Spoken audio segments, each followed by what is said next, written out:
Good evening dear aspirants. Ananta IAS അക്കാഡമിയുടെ daily news അനാലിസിസിലേക്ക് എല്ലാവരെയും സ്വാഗതം ചെയ്യുകയാണ്. കഴിഞ്ഞ ദിവസങ്ങളിലെല്ലാം നമ്മൾ ചെയ്തുകൊണ്ടിരുന്നത് പോലെ തന്നെ പ്രിലിംസ് പെർസ്പെക്റ്റീവിലും മെയിൻസ് പെർസ്പെക്റ്റീവിലും ന്യൂസുകളെ അനലൈസ് ചെയ്യുക എന്നുള്ളതാണ് നമ്മളുടെ ഉദ്ദേശം.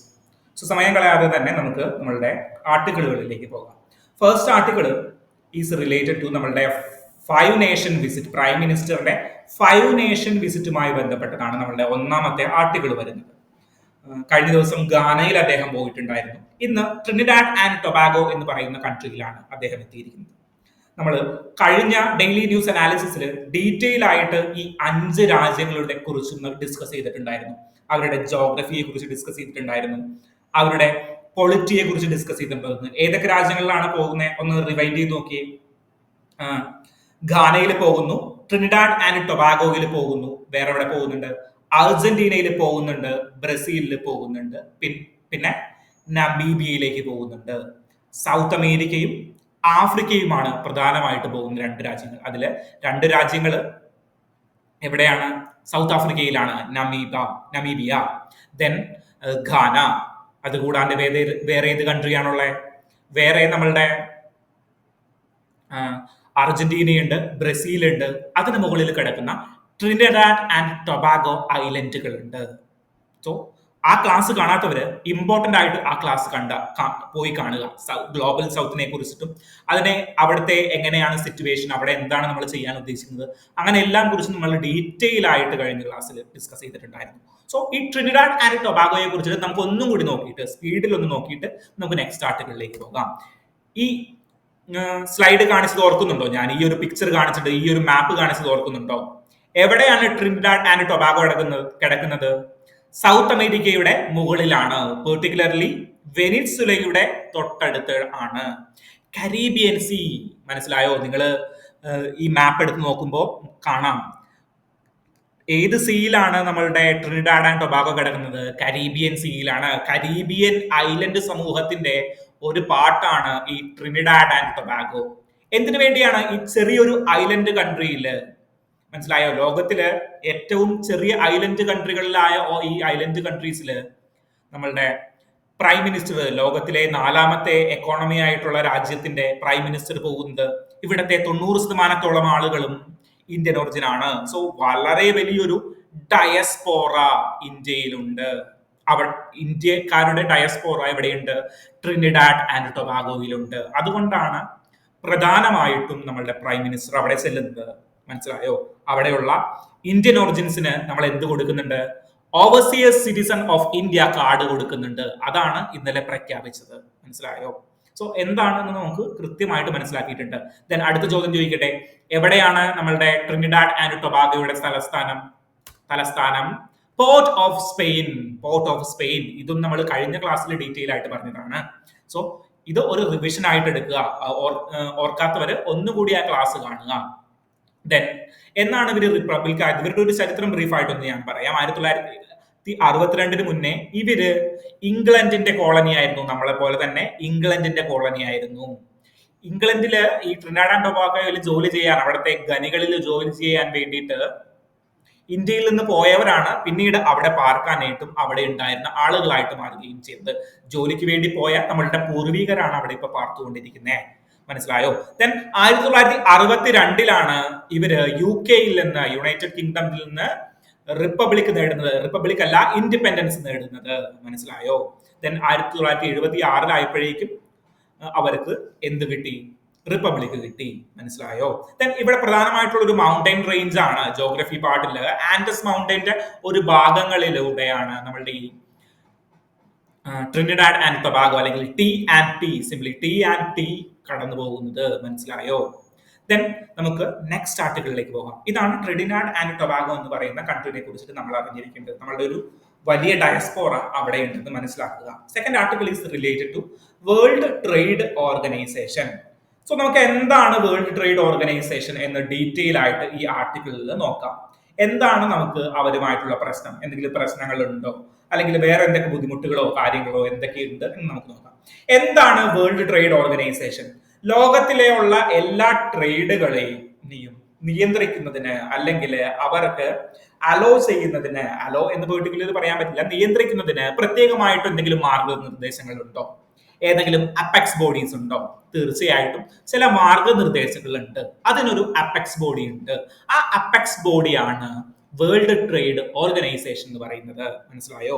World trade organisation is an Inter governmental body. Inter governmental body എന്ന് പറഞ്ഞു കഴിഞ്ഞാൽ എന്താണ്? ഇന്റർ ഗവൺമെന്റൽ ബോഡി എന്ന് പറഞ്ഞു കഴിഞ്ഞു കഴിഞ്ഞാൽ ഗവൺമെന്റുകള് പ്രത്യേകമായ ഒരു എഗ്രിമെന്റോട് കൂടിയിട്ട്, ഗവൺമെന്റ് ഓർഗനൈസേഷനുകള് കൃത്യമായ ഒരു എഗ്രിമെന്റോട് കൂടിയിട്ട് പ്രവർത്തിക്കുന്ന ബോഡിയാണ് ഈ ഇന്റർ ഗവൺമെന്റൽ ബോഡി എന്ന് പറഞ്ഞു കഴിഞ്ഞാല്. മനസ്സിലായോ? ഞാൻ കഴിഞ്ഞ ദിവസം ക്വാഡ്രിലാറ്ററൽ അലയൻസിനെ കുറിച്ച് പറഞ്ഞിട്ടുണ്ടായിരുന്നു. ക്വാഡിനെ കുറിച്ച് പറഞ്ഞപ്പോൾ ഞാൻ പറഞ്ഞു അതൊരു ഇൻഫോർമൽ എഗ്രിമെന്റ് അല്ലെങ്കിൽ ഇൻഫോർമൽ ബോഡിയാണ്. മനസ്സിലായോ? പ്രത്യേകമായിട്ടുള്ള ഒരു എഗ്രിമെന്റ് ഇല്ലാതെ ഫോം ചെയ്തിരിക്കുന്ന ഒരു ബോഡിയാണ്. എന്നാൽ വേൾഡ് ട്രേഡ് ഓർഗനൈസേഷൻ എന്ന് പറഞ്ഞു കഴിഞ്ഞാല് ഒരു എഗ്രിമെന്റ് ആണ്, അല്ലെങ്കിൽ ഇന്റർ ഗവൺമെന്റൽ ബോഡിയാണ്. ഒരു എഗ്രിമെന്റോട് കൂടിയിട്ട് കൃത്യമായി ബൈൻഡിങ് ആയിട്ടുള്ള, എല്ലാ രാജ്യങ്ങളും നിർബന്ധമായി പാലിക്കണം എന്നുറപ്പുള്ള എഗ്രിമെന്റോട് കൂടിയിട്ട് പ്രവർത്തിക്കുന്ന ഒരു ബോഡിയാണ് വേൾഡ് ട്രേഡ് ഓർഗനൈസേഷൻ. എന്നാണ് വേൾഡ് ട്രേഡ് ഓർഗനൈസേഷൻ രൂപീകരിച്ചത്? 1995. സോ അതിനു മുമ്പ് വേൾഡിൽ ട്രേഡ് ഒന്നും നടന്നിട്ടുണ്ടായിരുന്നില്ലേ? ട്രേഡിന് കൃത്യമായിട്ടുള്ള മാർഗനിർദ്ദേശങ്ങളൊന്നും ഉണ്ടായിരുന്നില്ല. എന്ത് തോന്നുന്നു? അതിനു മുമ്പും ട്രേഡ് നടന്നിട്ടുണ്ട്. വേൾഡ് ട്രേഡ് ഓർഗനൈസേഷൻ വരുന്നതിന് മുന്നേയും ട്രേഡ് നടന്നിട്ടുണ്ട്. എന്നാൽ അതിന് അത്ര പറയത്തക്ക വലിയ മാനദണ്ഡങ്ങളൊന്നും ഉണ്ടായിരുന്നില്ല. 1947 രണ്ടാം ലോക മഹായുദ്ധത്തിനു ശേഷം ലോക രാജ്യങ്ങളിലെ ട്രേഡ് നിയന്ത്രിക്കാനും അതിന് പ്രത്യേകമായിട്ട് ഒരു എഗ്രിമെന്റ് ക്രിയേറ്റ് ചെയ്യാനായിട്ടും താരിഫുകൾ കുറയ്ക്കുവാനായിട്ടും വേണ്ടിയിട്ട് നമ്മൾ ഒരു എഗ്രിമെന്റിൽ ഏർപ്പെട്ടു. അതിനെയാണ് general agreement on tariff and trade എന്ന് പറയുന്നത്. മനസ്സിലായോ? General agreement of tariff and trade എന്നാണ് വന്നത് 1947. എന്തിന്റെ പ്രമാണിച്ച്? രണ്ടാം ലോക മഹായുദ്ധത്തിന് ശേഷം ലോകത്തെ ട്രേഡ് താരിഫുകൾ കുറയ്ക്കാൻ വേണ്ടിയിട്ടാണ് അങ്ങനെ ഒരു സിസ്റ്റം, ഒരു എഗ്രിമെന്റ് വന്നത്. അതിൽ പല രാജ്യങ്ങളും ഒപ്പുവെച്ചു. അതാണ് 1992 വരെ തുടർന്നുകൊണ്ടിരുന്നത്. സോ ഈ കാലഘട്ടങ്ങളിൽ പഴയ പല ചേഞ്ചസും വന്നു. ഈ ഗാട്ട് കാലഹരണപ്പെടാനായിട്ട് തുടങ്ങി. അതായത് പുതിയ കാലത്തിന്റെ മാറ്റങ്ങളൊന്നും അതിൽ ഇൻക്ലൂഡഡ് ആയിട്ടുണ്ടായിരുന്നില്ല. എന്തൊക്കെയാണ് പുതിയ കാലത്തിന്റെ മാറ്റം വന്നത്? ഇന്റർനെറ്റ് റെവല്യൂഷൻ വന്നു. സർവീസസ് പെർട്ടിക്കുലർലി ഇൻക്രീസ് ചെയ്യാനായിട്ട് തുടങ്ങി. ഇന്റലക്ച്വൽ പ്രോപ്പർട്ടി റൈറ്റുകൾ വന്നു. പിന്നെ ഈ ജനറൽ എഗ്രിമെന്റ് എന്ന് പറഞ്ഞു കഴിഞ്ഞാൽ പ്രത്യേകമായിട്ട് ഒരു എഗ്രിമെന്റ് മാത്രമായിരുന്നു. അതിന് ഒരു അപ്പെക്സ് ബോഡിയോ അങ്ങനെ കാര്യങ്ങളൊന്നുമില്ല.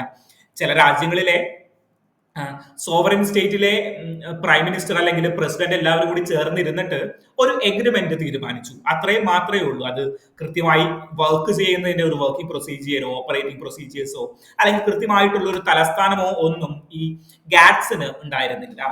അതിനുശേഷം ആണ് 1990-80 കാലഘട്ടങ്ങളിലാണ് ഇതിനൊരു ചേഞ്ച് വരണം എന്ന് നമ്മൾ തീരുമാനിക്കാനായിട്ട് തുടങ്ങുന്നത്. അതിനുശേഷം നീണ്ടുനിന്ന പല ചർച്ചകളുടെയും ഒടുവിലാണ് 1995 വേൾഡ് ട്രേഡ് ഓർഗനൈസേഷൻ രൂപപ്പെടുന്നത്.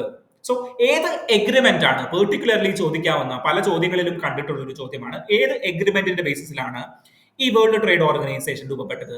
മറാക്കഷ് എഗ്രിമെന്റിന്റെ കീഴിലാണ് 1994 നടന്ന, മൊറോക്കോയിൽ വെച്ച് നടന്ന മറാക്കഷ് എഗ്രിമെന്റിലാണ് വേൾഡ് ട്രേഡ് ഓർഗനൈസേഷൻ രൂപപ്പെട്ടത്. മനസ്സിലായോ? ചിലപ്പോ ഉറുഗ്വായ് ഡയലോഗ് എന്നോ അല്ലെങ്കിൽ ഉറുഗ്വായ് എഗ്രിമെന്റ് എന്നോ അങ്ങനെ പല എഗ്രിമെന്റുകളും പറയും. മനസ്സിലായോ? സോ അതൊന്നും തെറ്റിദ്ധരിക്കരുത്. ഉറുഗ്വായ് എഗ്രിമെന്റും ഉറുഗ്വായ് ഡയലോഗുകളും വേൾഡ് ട്രേഡ് ഓർഗനൈസേഷനുമായി ബന്ധപ്പെട്ട് നടക്കുന്ന കാര്യങ്ങളാണ്. അതെന്താണെന്ന് നമുക്ക് കഴിഞ്ഞിട്ട് നോക്കാം. തൊട്ടപ്പുറത്തെ സ്ലൈഡുകളിലേക്ക് വരുമ്പോൾ അതെല്ലാം ഡീറ്റെയിൽ ആയിട്ട് പറയുന്നുണ്ട്. സോ എന്താണ് വേൾഡ് ട്രേഡ് ഓർഗനൈസേഷന്റെ ഇമ്പോർട്ടൻസ്? 164 രാജ്യങ്ങൾ ഇത് അക്സെപ്റ്റ് ചെയ്തിട്ടുണ്ട്. 164 രാജ്യങ്ങൾ ഈ മെമ്പേഴ്സ് ആയിട്ട് ഇതിൽ ഇൻക്ലൂഡഡ് ആയിട്ടുണ്ട്. വേൾഡിന്റെ 98% ട്രേഡും 98% ഗ്ലോബൽ GDP-യും ഈ 164 രാജ്യങ്ങളിൽ നിന്ന് തന്നെയാണ് വന്നിരിക്കുന്നത്. അത് തന്നെയാണ് ഇതിന്റെ ഏറ്റവും വലിയ ഇമ്പോർട്ടൻസും.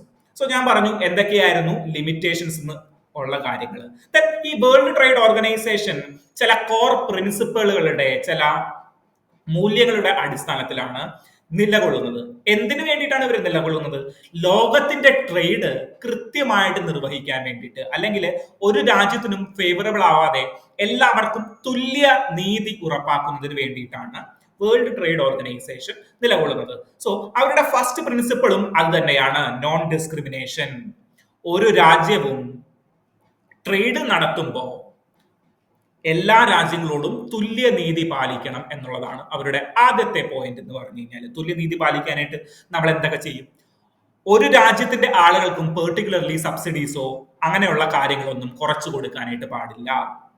ദെൻ അവരുടെ ഇൻഡസ്ട്രീസ് അല്ലെങ്കിൽ അവരുടെ ലോക്കൽ ഇൻഡസ്ട്രീസിന് വേണ്ടിയിട്ട് ഗവൺമെന്റ് സപ്പോർട്ട് ചെയ്യാൻ പാടില്ല. മനസ്സിലായോ? എല്ലാവരെയും തുല്യരായിട്ട് കണക്കാക്കണം. മനസ്സിലായോ? അതാണ് ഫസ്റ്റ് പ്രിൻസിപ്പിൾ എന്ന് പറഞ്ഞു കഴിഞ്ഞാല്.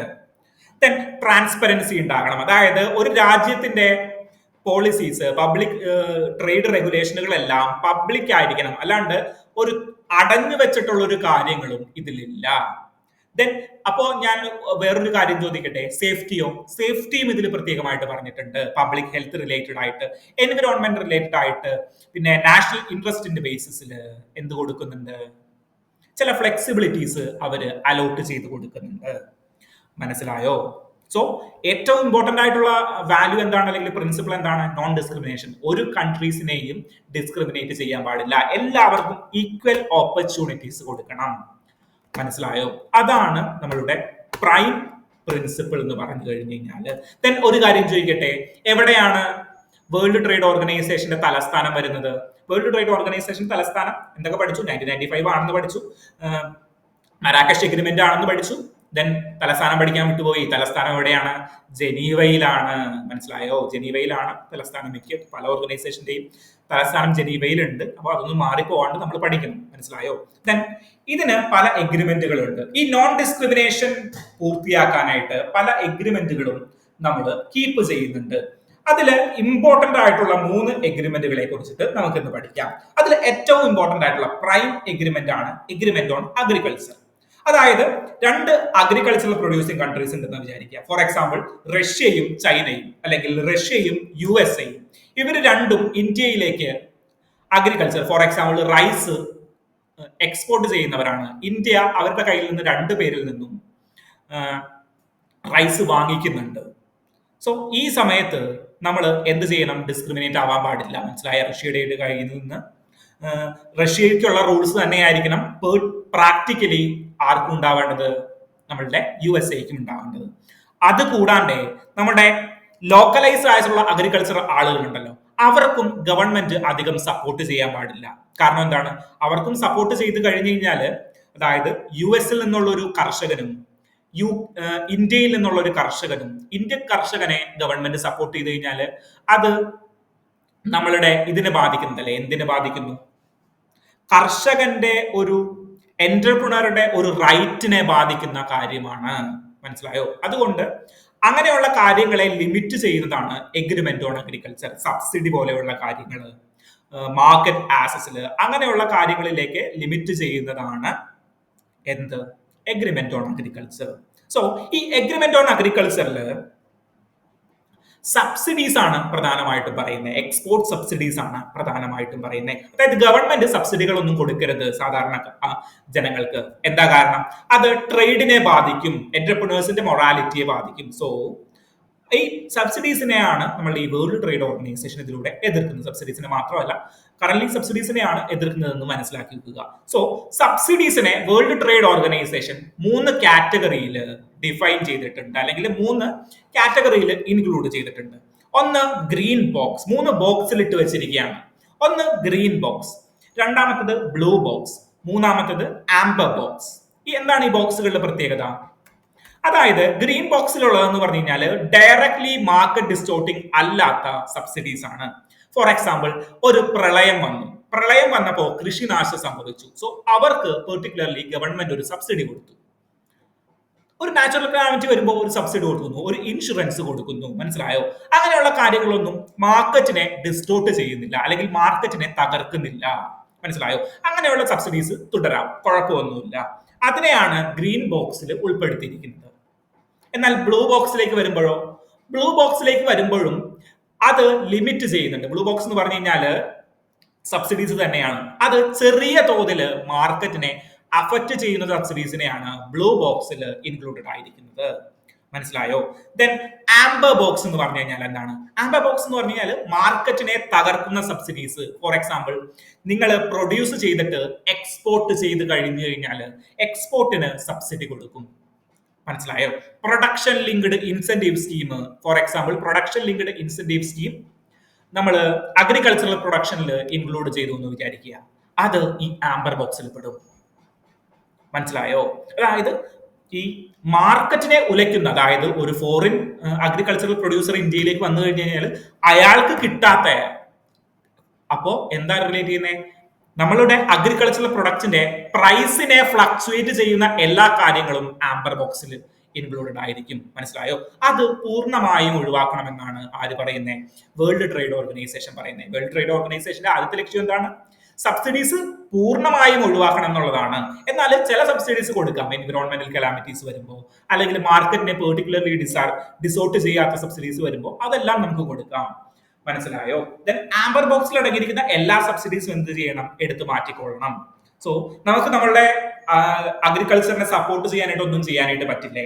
ഡെവലപ്പിംഗ് കൺട്രി ആയിട്ടുള്ള ഇന്ത്യയാണ്, വളർന്നു വരുന്നേ ഉള്ളൂ. അവിടെ വലിയ വലിയ വൻകിട കമ്പനികൾ USA-യിലും UK-യിലും ഒക്കെ മെഷീൻ യൂസ് ചെയ്തുകൊണ്ട് ഒരുപാട് പ്രൊഡക്റ്റുകൾ ഉണ്ടാക്കുന്നു.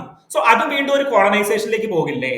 ഇന്ത്യ പോലെയുള്ള കൺട്രീസിന് വേണ്ടിയിട്ട്, അണ്ടർ ഡെവലപ്ഡ് ആയിട്ടുള്ളതും ഡെവലപ്പിംഗ് ആയിട്ടുള്ള കൺട്രീസിന് വേണ്ടിയിട്ട് നമ്മളുടെ വേൾഡ് ട്രേഡ് ഓർഗനൈസേഷൻ ചില റെസ്ട്രിക്ഷനുകൾ അല്ലെങ്കിൽ ചില അഡ്വാൻറ്റേജുകളും പ്രിവിലേജുകളും കൊടുത്തിട്ടുണ്ട്. ഡെവലപ്പിംഗ് കൺട്രീസ് ഈ ഒരു ഗോളിലേക്ക് സ്റ്റെപ്പ് ആയിട്ട് എത്തിയാൽ മാത്രം മതി എന്നാണ് അദ്ദേഹം പറയുന്നത്. ആര് പറയുന്നത്? അദ്ദേഹം ആരാണ്? World trade organisation. മനസ്സിലായോ?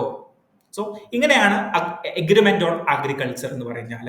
ദെൻ സർവീസ് റിലേറ്റഡ് ആയിട്ട് general agreement of trade in service, GATS. ഞാൻ പറഞ്ഞു 1947 നമ്മൾ പെർട്ടിക്കുലർലി സർവീസിനെ ഇൻക്ലൂഡ് ചെയ്തിട്ടുണ്ടായിരുന്നില്ല, ട്രേഡ് മാത്രമായിരുന്നു നമ്മളുടെ ഫോക്കസ് ഉണ്ടായിരുന്നത്. സോ 95 ആയപ്പോഴേക്കും 94 ആയപ്പോഴേക്കും എന്ത് വന്നു? സർവീസിനെ കൂടി നമ്മൾ ഇതിൽ ഇൻക്ലൂഡ് ചെയ്യിക്കാൻ തുടങ്ങി. മനസ്സിലായോ? ദെൻ ഇന്റലക്ച്വൽ പ്രോപ്പർട്ടി റൈറ്റ്, സർവീസും ടെക്നോളജിയും ഇൻട്രൊഡ്യൂസ് ചെയ്തപ്പോൾ അല്ലെങ്കിൽ വളർന്നു കഴിഞ്ഞപ്പോൾ എന്ത് പറ്റി?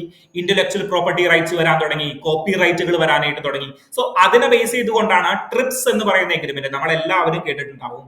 ട്രിപ്സ് എന്ന് പറയുന്ന എഗ്രിമെന്റ് കേട്ടിട്ടില്ലാത്തവർ എഴുതി വെക്കുക. ട്രിപ്സ് എന്ന് പറഞ്ഞ എഗ്രിമെന്റ് എന്തുമായി ബന്ധപ്പെട്ടതാണ്? വേൾഡ് ട്രേഡ് ഓർഗനൈസേഷനുമായി ബന്ധപ്പെട്ടതാണ്, ഇന്റലക്ച്വൽ പ്രോപ്പർട്ടി റൈറ്റുമായി ബന്ധപ്പെട്ടതാണ്. ഇവിടെയാണ് ഉറുഗ്വായ് റൗണ്ട് എന്ന് പറയുന്നത്. ഞാൻ നേരത്തെ പറഞ്ഞു, നിങ്ങളെ തെറ്റിക്കാനായിട്ട് UPSC അല്ലെങ്കിൽ മറ്റ് മത്സര പരീക്ഷകളിലേക്ക് പോകുമ്പോൾ ഏത് എഗ്രിമെന്റിന്റെ ഭാഗമായിട്ടാണ് വേൾഡ് ട്രേഡ് ഓർഗനൈസേഷൻ രൂപപ്പെട്ടത് എന്ന് ചോദിക്കുമ്പോൾ ഉറുഗ്വായ് റൗണ്ട് അല്ലെങ്കിൽ ഉറുഗ്വായ് എഗ്രിമെന്റ് പറയുന്ന ഞാൻ പറഞ്ഞു. സോ അത് മാറിപ്പോകരുത്. നമ്മൾ എന്ത് എഗ്രിമെന്റിന്റെ ബേസിസിലായിരുന്നു നമ്മളുടെ വേൾഡ് ട്രേഡ് ഓർഗനൈസേഷൻ രൂപീകരിച്ചത്? മരാകഷ് എഗ്രിമെന്റ് എവിടെ നടന്നത്? മൊറോക്കോയിൽ നടന്നത്. മരാകഷ് എഗ്രിമെന്റിന്റെ ബേസിസിലാണ് വേൾഡ് ട്രേഡ് ഓർഗനൈസേഷൻ രൂപീകരിച്ചത്. സോ ഉറുഗ്വായ് റൗണ്ട് എന്താണ്? അതായത് ഞാൻ പറഞ്ഞു 1980 മുതൽ നമ്മൾ ഈ general agreement on trade and tariff 1947 നിയമത്തില് എഗ്രിമെന്റിൽ മാറ്റം വരുത്തണമെന്ന് തീരുമാനിച്ചല്ലോ. സോ അതുമായി ബന്ധപ്പെട്ട റൗണ്ട് ടേബിൾ കോൺഫറൻസുകളാണ്, അല്ലെങ്കിൽ പല രാജ്യങ്ങളുടെയും പ്രതിനിധികൾ പങ്കെടുത്ത ഓരോ കാലഘട്ടത്തിലും നടന്ന സമ്മേളനങ്ങളെയാണ് എന്ത് പറയുന്നത്? ഉറുഗ്വായ് റൗണ്ട് എന്ന് പറയുന്നത്. സോ ഉറുഗ്വായ് റൗണ്ട് നമ്മളുടെ ഈ വേൾഡ് ട്രേഡ് ഓർഗനൈസേഷൻ രൂപപ്പെടുന്നതിൽ വ്യക്തമായ പങ്ക് വഹിച്ചു. ഒരു പ്രാവശ്യമല്ല നടന്നത്. 1982 മുതൽ 1995 വരെ പല പല ഉറുഗ്വായ് റൗണ്ടുകൾ നടന്നിട്ടുണ്ട്. ഉറുഗ്വായിലാണ് ആദ്യം നടന്നത്. പിന്നീട് പല പല രാജ്യങ്ങളിലായി നടന്നുവെങ്കിലും അതിന് ഉറുഗ്വായ് റൗണ്ട് എന്ന് തന്നെയാണ് പേര് വരാൻ തുടങ്ങിയത്. മനസ്സിലായോ? ഈ ഉറുഗ്വായ് റൗണ്ടിന്റെ ഹിസ്റ്ററിയാണ് ഞാൻ ചെറുതായിട്ടൊന്ന് പറഞ്ഞത്. മനസ്സിലായി എന്ന് വിചാരിക്കുന്നു. സോ ഉറുഗ്വായ് റൗണ്ട് ഇതുമായി ബന്ധപ്പെട്ട് പല കാര്യങ്ങളും, ഇപ്പൊ ട്രിപ്സ് എഗ്രിമെന്റ് വന്നത്, ഗാറ്റ്സ് എഗ്രിമെന്റ് വന്നത്, ഇങ്ങനെയുള്ള എഗ്രിമെന്റുകളെല്ലാം വന്നത് എന്തിലാണ്? ഉറുഗ്വായ് റൗണ്ടിലൂടെയാണ്. നമ്മളുടെ വേൾഡ് ട്രേഡ് ഓർഗനൈസേഷൻ രൂപപ്പെട്ടത് ഏത് എഗ്രിമെന്റിന്റെ ബേസിസിലാണ്? മരാകഷ് എഗ്രിമെന്റ് എവിടെ നടന്നത്? മൊറോക്കോയിൽ നടന്നത്. മൊറോക്കോയിലെ ഒരു സ്ഥലത്തിന്റെ പേരാണ് മരാകഷ്. മനസ്സിലായോ? നെക്സ്റ്റ് എഗ്രിമെന്റിലേക്ക് പോകാം. Next agreement is related to safety. അതായത് ഇങ്ങനെയുള്ള കാര്യങ്ങൾ കൊടുത്താൽ മാത്രം മതിയോ? അപ്പൊ നമ്മളുടെ നാഷണൽ സേഫ്റ്റി കൂടി നമ്മൾ മുന്നോട്ട് വെക്കണ്ടേ? അതിന് വേണ്ടിയിട്ടാണ് agreement on sanitary and phyto sanitary measures എന്ന് പറഞ്ഞിട്ട് ഒരു എഗ്രിമെന്റ് നമ്മൾ ക്രിയേറ്റ് ചെയ്തത്. സോ ഇതിൽ പബ്ലിക് ഹെൽത്തിന് ഹാനികരമായിട്ടുള്ളത്, അല്ലെങ്കിൽ ഇൻഡിജീനിയസ് പ്ലാന്റ്സ് അല്ലെങ്കിൽ അനിമൽസിന് ഹാനികരമായിട്ടുള്ള പല കാര്യങ്ങളും നമുക്ക് റെസ്ട്രിക്ട് ചെയ്യാനായിട്ടുള്ളത് ഓപ്ഷൻ അവിടെ വെച്ചിട്ടുണ്ട്. മനസ്സിലായോ? ഇത് കൂടാണ്ട് മറ്റൊരു കാര്യത്തിൽ കൂടി നമുക്ക് എന്ത് ചെയ്യാം? നാഷണൽ സെക്യൂരിറ്റിയുടെ കാര്യം പറഞ്ഞിട്ടും നമുക്ക് ട്രേഡ് റെസ്ട്രിക്ഷനുകൾ അല്ലെങ്കിൽ ഇമ്പോർട്ട് റെസ്ട്രിക്ഷനുകൾ നമുക്ക് ഏർപ്പെടുത്താനായിട്ട് സാധിക്കും. മനസ്സിലായോ? നിങ്ങൾ കുറച്ച് നാൾ മുമ്പ് ഒരു വാർത്ത കണ്ടിട്ടുണ്ടാവും, താരിഫ് വാർ ബൈ നമ്മളുടെ ട്രംപ്. പുതിയ ട്രംപ് ഭരണത്തിൽ വന്നു കഴിഞ്ഞപ്പോൾ, ട്രംപ് സർക്കാർ അധികാരത്തിൽ വന്നു കഴിഞ്ഞപ്പോൾ അദ്ദേഹം താരിഫ് യുദ്ധങ്ങൾ പ്രഖ്യാപിച്ചു. മെയ്ക്ക് അമേരിക്ക ഗ്രേറ്റ് അഗെയിൻ, ഒരു പ്രാവശ്യം കൂടി ഗ്രേറ്റ് അമേരിക്കയിലേക്ക് തിരിച്ചു പോകണമെന്ന് അദ്ദേഹം പ്രഖ്യാപിച്ചു. അതിന്റെ ഭാഗമായിട്ട് താരിഫ് യുദ്ധങ്ങൾ അദ്ദേഹം പ്രഖ്യാപിച്ചു. ആ താരിഫ് യുദ്ധങ്ങൾ വേൾഡ് ട്രേഡ് ഓർഗനൈസേഷന്റെ നോൺ ഡിസ്ക്രിമിനേഷൻ എന്ന് പറയുന്ന കാര്യത്തിനെതിരാണോ? നിങ്ങൾ ചിന്തിച്ചു നോക്കിയേ, എതിരാണോ? എതിരാണെങ്കിൽ എന്താണ് അവര് അങ്ങനെ പ്രഖ്യാപിച്ചത്? വേൾഡ് ട്രേഡ് ഓർഗനൈസേഷൻ എന്താണ് മിണ്ടാതിരുന്നത്? എതിരാണ്. ഏതൊരു ടാരിഫും വേൾഡ് ട്രേഡ് ഓർഗനൈസേഷന്റെ പ്രിൻസിപ്പിൾസിന് എതിരാണ്. പക്ഷേ അമേരിക്ക യൂസ് ചെയ്തത് എന്താണെന്ന് വെച്ച് കഴിഞ്ഞാൽ ഈ നാഷണൽ സെക്യൂരിറ്റിയുടെ ലൂപ്പ് ഹോൾ യൂസ് ചെയ്തുകൊണ്ടാണ് നമ്മളുടെ ടാരിഫുകൾ പ്രഖ്യാപിച്ചു തുടങ്ങിയത്. മനസ്സിലായോ? സോ പ്രാബല്യത്തിൽ നോക്കുമ്പോൾ നമുക്ക് ടാരിഫുകളൊക്കെ പ്രഖ്യാപിക്കാം, നാഷണൽ സെക്യൂരിറ്റി എന്ന് പറഞ്ഞിട്ട്, അല്ലെങ്കിൽ നാഷണൽ സേഫ്റ്റി എന്ന് പറഞ്ഞിട്ട്, അല്ലെങ്കിൽ നമ്മളുടെ ഫുഡ് സേഫ്റ്റി, ഹെൽത്ത് എന്നൊക്കെ പറഞ്ഞിട്ട് നമുക്ക് ടാരിഫുകൾ പ്രഖ്യാപിക്കാം. സോ ഇവർ പിടിച്ചിരിക്കുന്ന മെയിൻ പോയിന്റ് ഏതാണ്? അഗ്രികൾച്ചർ ആണ്. മനസ്സിലായോ? സോ അഗ്രികൾച്ചർ വിറ്റുവരവുള്ള അല്ലെങ്കിൽ ലോകത്തിൽ എത്തേണ്ട ഏറ്റവും വലിയ കാര്യമാണ്. സോ അതാണ് ഇവർ അതിന്റെ ഒരു കീ ഫോക്കസ് കൊടുത്തിരിക്കുന്നതിന്റെ ഒരു കാര്യം കൂടി. ദെൻ ഇന്ത്യയും വേൾഡ് ട്രേഡ് ഓർഗനൈസേഷനുമായിട്ട് എന്തെങ്കിലും പ്രശ്നമുണ്ടോ? ഇന്ത്യ 1991 വരെ ഒരു ഡിഫൻസീവ് അപ്രോച്ചാണ് കീപ്പ് ചെയ്തിരുന്നത്. കാരണം എന്താണ്? നമ്മളൊരു പ്രൊട്ടക്ഷനിസ്റ്റ് എക്കോണമി ആയിരുന്നു. നമ്മൾ പുറത്തുനിന്ന് ആരെയും അകത്തേക്ക് കയറ്റുന്നുണ്ടായിരുന്നില്ല. 1991 മുന്നേ ടിവിയുടെ വിലയൊക്കെ ചോദിച്ചു കഴിഞ്ഞാൽ ഞെട്ടിക്കുന്ന വിലയായിരുന്നു ഉണ്ടായിരുന്നത്. പുറത്തുനിന്ന് ആരെങ്കിലും വന്നു കഴിഞ്ഞ് കഴിഞ്ഞാൽ ടാരിഫ് അടിച്ചു കൊടുക്കും അവർക്ക്. വൻ ടാരിഫുകളാണ് ടിവിക്കും മൊബൈൽ ഫോണിനും ഒക്കെ ഉണ്ടായിരുന്നത്. മനസ്സിലായോ? അതിനുശേഷം 1991 നമ്മൾ എന്ത് ചെയ്തു? Liberalisation, globalisation and privatisation. എല്ലാവരും NCERTസിലൊക്കെ പഠിച്ചിട്ടുണ്ട്. LPG റിഫോംസുകൾ കൊണ്ടുവന്നു. സോ ഇത് തുടങ്ങിയാണ് മാറ്റം വരുന്നത്. ഇന്ത്യക്ക് മനസ്സിലായി ഇനി ഒരു ഡിഫൻസീവ് മെക്കാനിസം പിടിച്ചുകൊണ്ട് നിന്നിട്ട് കാര്യമില്ല, നമ്മൾ ഓപ്പൺ അപ്പ് ആവേണ്ടിയിരിക്കുന്നു. 1995 നമ്മൾ വേൾഡ് ട്രേഡ് ഓർഗനൈസേഷന്റെ ഫൗണ്ടിങ് മെമ്പർ ആയിട്ട് മാറി. 2000 മുതൽക്ക് നമ്മൾ ഇനി ഇതിനെ എതിർത്തിട്ട് കാര്യമില്ല, ഇതിനോട് അക്സെപ്റ്റ് ചെയ്തുകൊണ്ട് നമ്മളുടെ പ്രശ്നങ്ങൾ ഉള്ളിൽ നെഗോഷിയേറ്റ് ചെയ്ത് പോകണം എന്ന ഒരു രീതിയിലേക്ക് നമ്മൾ എത്തി. നമുക്ക് മൂന്നാമത്തെ ആർട്ടിക്കിളിലേക്ക് പോകാം. മൂന്നാമത്തെ article is related to emergency in India. ഗംഭീരമായിട്ടുള്ള ഒരു ആർട്ടിക്കിളാണ് അദ്ദേഹം എഴുതിയിരിക്കുന്നത്. അതായത് ജൂലൈ 4 അമേരിക്കയുടെ സ്വാതന്ത്ര്യ പ്രഖ്യാപനമായിരുന്നു. ഇതിനോടനുബന്ധിച്ച് കുറച്ച് ദിവസങ്ങളായിട്ട് അമേരിക്കയിൽ ഒരു പ്രൊട്ടസ്റ്റ് നടക്കുന്നുണ്ട്. നോ കിങ്സ്, രാജാക്കന്മാർ ഇനി വേണ്ട. അതായത് ട്രംപ് സർക്കാർ അധികാരത്തിൽ വന്നിട്ട് ഒരുപാട് നയങ്ങൾ, അതായത് ഇത് പുള്ളിയുടെ ഒരു മെജോറിറ്റി വെച്ചുകൊണ്ട് കോൺഗ്രസിലും അല്ലെങ്കിൽ സെനറ്റിലും കോർട്ടിലുമുള്ള അദ്ദേഹത്തിന്റെ മെജോറിറ്റി വെച്ചുകൊണ്ട് അദ്ദേഹത്തിന് ഒരുപാട് അൺഡെമോക്രാറ്റിക് ആയിട്ടുള്ള പോളിസീസും അല്ലെങ്കിൽ ആരോടും ചോദിക്കാതെയുള്ള പല തീരുമാനങ്ങളും എടുക്കുന്നുണ്ട്. ഇതിനെതിരെ അമേരിക്കയിൽ ഇപ്പോൾ കറന്റ് ഒരു പ്രൊട്ടസ്റ്റ് നടക്കുന്നുണ്ട്. നോ കിങ്സ്, രാജാക്കന്മാർ വേണ്ട. ലോകത്തെ ആദ്യത്തെ ഡെമോക്രസിയാണ് അമേരിക്ക. അതും ഇംഗ്ലണ്ടിനോട് 1776 യുദ്ധം ചെയ്തുകൊണ്ട് രാജാക്കന്മാരോട്, അന്നത്തെ പ്രബലരായിട്ടുള്ള രാജാക്കന്മാരോട് യുദ്ധം ചെയ്തുകൊണ്ട് ആദ്യമായി വന്ന ഒരു ഡെമോക്രാറ്റിക് കൺട്രിയാണ് USA. ഇന്ത്യ ആണെങ്കിൽ ഏറ്റവും വലിയ ഡെമോക്രാറ്റിക് കൺട്രിയാണ്. 1947 തുടങ്ങി ഒരു ഡെമോക്രാറ്റിക് യൂണിറ്റിയുടെ എക്സാമ്പിൾ ആയിട്ട് നിൽക്കുന്ന ഒരു കൺട്രിയാണ് ഇന്ത്യ. സോ ഈ രണ്ട് കൺട്രിയുടെയും ഡെമോക്രസിയുടെ ചില പ്രശ്നങ്ങളെ ചൂണ്ടിക്കാണിച്ചുകൊണ്ട്, അല്ലെങ്കിൽ എമർജൻസി പോലെ, അല്ലെങ്കിൽ അങ്ങനെയുള്ള ചില പ്രശ്നങ്ങളെ ചൂണ്ടിക്കാണിച്ചുകൊണ്ട് എഴുതിയിരിക്കുന്ന ആർട്ടിക്കിളാണ് two democracies and the echoes of tyranny എന്ന് പറയുന്ന ഗംഭീരമായിട്ടുള്ള ആർട്ടിക്കിൾ. ഞാൻ ഇത് ഇന്റർനാഷണൽ റിലേഷൻ ആണെന്ന് വിചാരിച്ചിട്ടാണ് വായിച്ചു തുടങ്ങിയത്. പക്ഷേ രണ്ടാമത്തെ പാരാഗ്രാഫിലേക്ക് എത്തിക്കഴിഞ്ഞപ്പോഴാണ് ഈ ഒരു ആർട്ടിക്കിളിന്റെ ബ്യൂട്ടി എനിക്ക് മനസ്സിലായത്. നമുക്ക് നോക്കാം.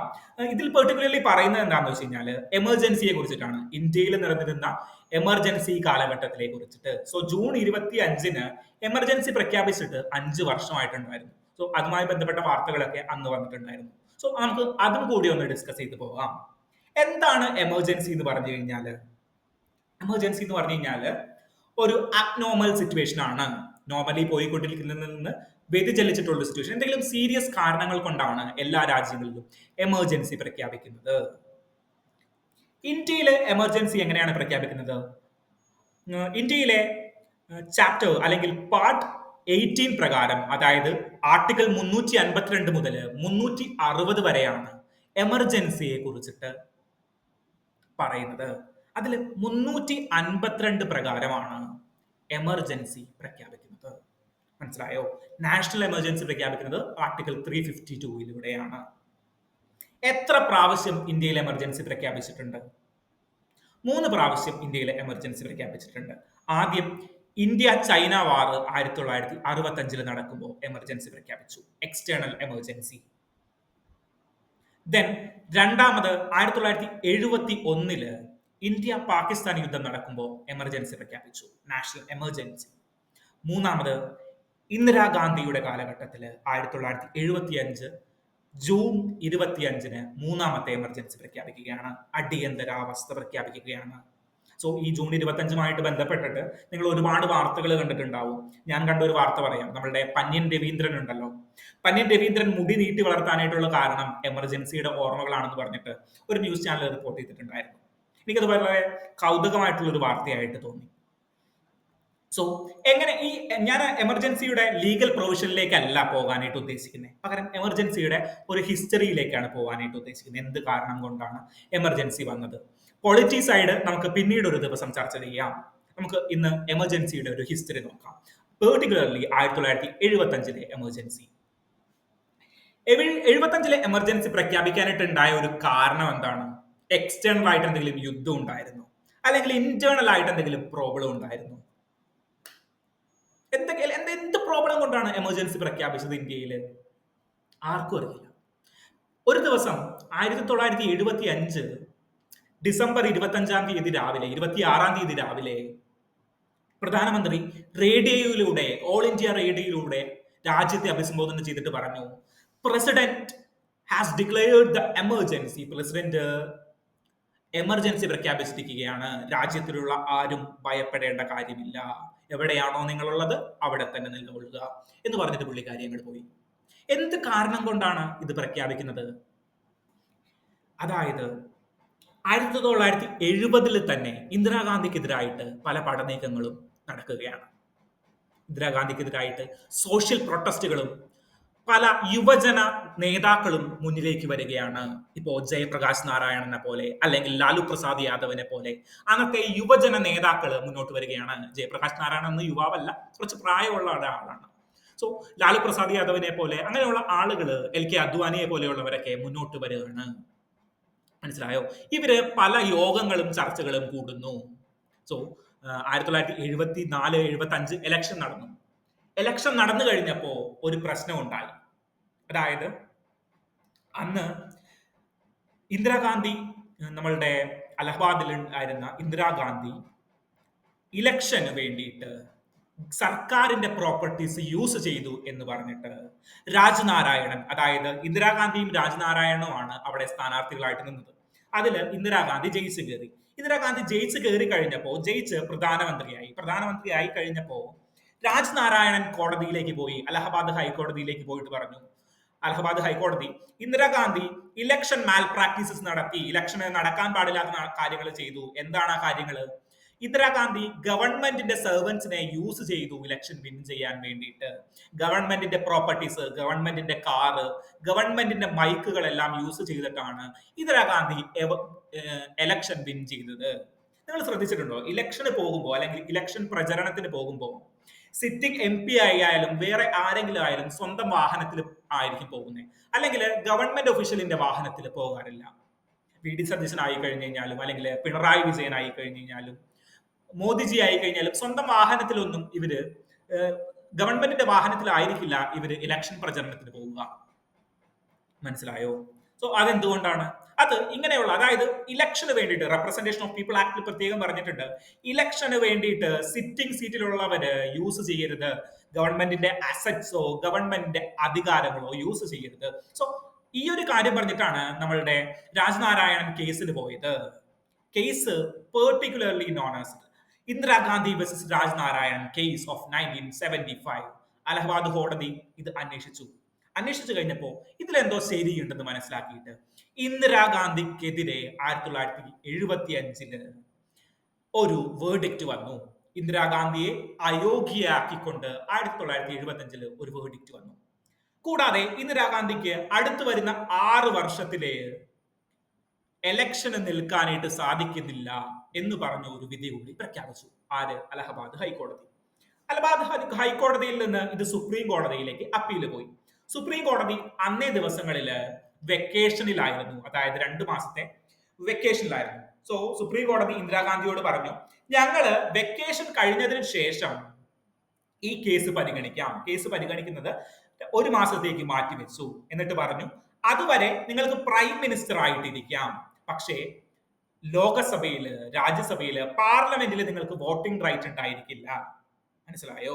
പാർലമെന്റിൽ നിങ്ങൾ വോട്ടിംഗ് റൈറ്റ് ഉണ്ടായിരിക്കില്ല. ഈ കേസ് തീരുന്നത് വരെ നിങ്ങൾ പ്രൈം മിനിസ്റ്റർ ആയിട്ടിരിക്കാം, അതിന് കുഴപ്പമൊന്നുമില്ല. കേസ് നമുക്ക് നോക്കിയിട്ട് ഡിസൈഡ് ചെയ്യാം. മനസ്സിലായോ? ഈ ഒരു സന്ദർഭത്തിലാണ് പ്രധാനമായിട്ടും നമ്മളുടെ ഇന്ദിരാഗാന്ധി എന്ത് ചെയ്യുന്നേ? നാഷണൽ എമർജൻസി, അടിയന്തരാവസ്ഥ പ്രഖ്യാപിക്കുന്നേ. അടിയന്തരാവസ്ഥ പ്രഖ്യാപിച്ചു കഴിഞ്ഞു കഴിഞ്ഞാൽ എന്താണ് സന്ദർഭം? അടിയന്തരാവസ്ഥ പ്രഖ്യാപിച്ചു കഴിഞ്ഞു കഴിഞ്ഞാൽ ഗവൺമെന്റിന് എത്ര കാലം വേണമെങ്കിലും നിലനിൽക്കാം. മനസ്സിലായോ? അടിയന്തരാവസ്ഥ കഴിയുന്നത് വരെ ആ ഗവൺമെന്റിന് നിലനിൽക്കാം. സോ ഇതിന്റെ ബേസിസിലാണ് ഇന്ദിരാഗാന്ധി എന്ത് ചെയ്യുന്നേ?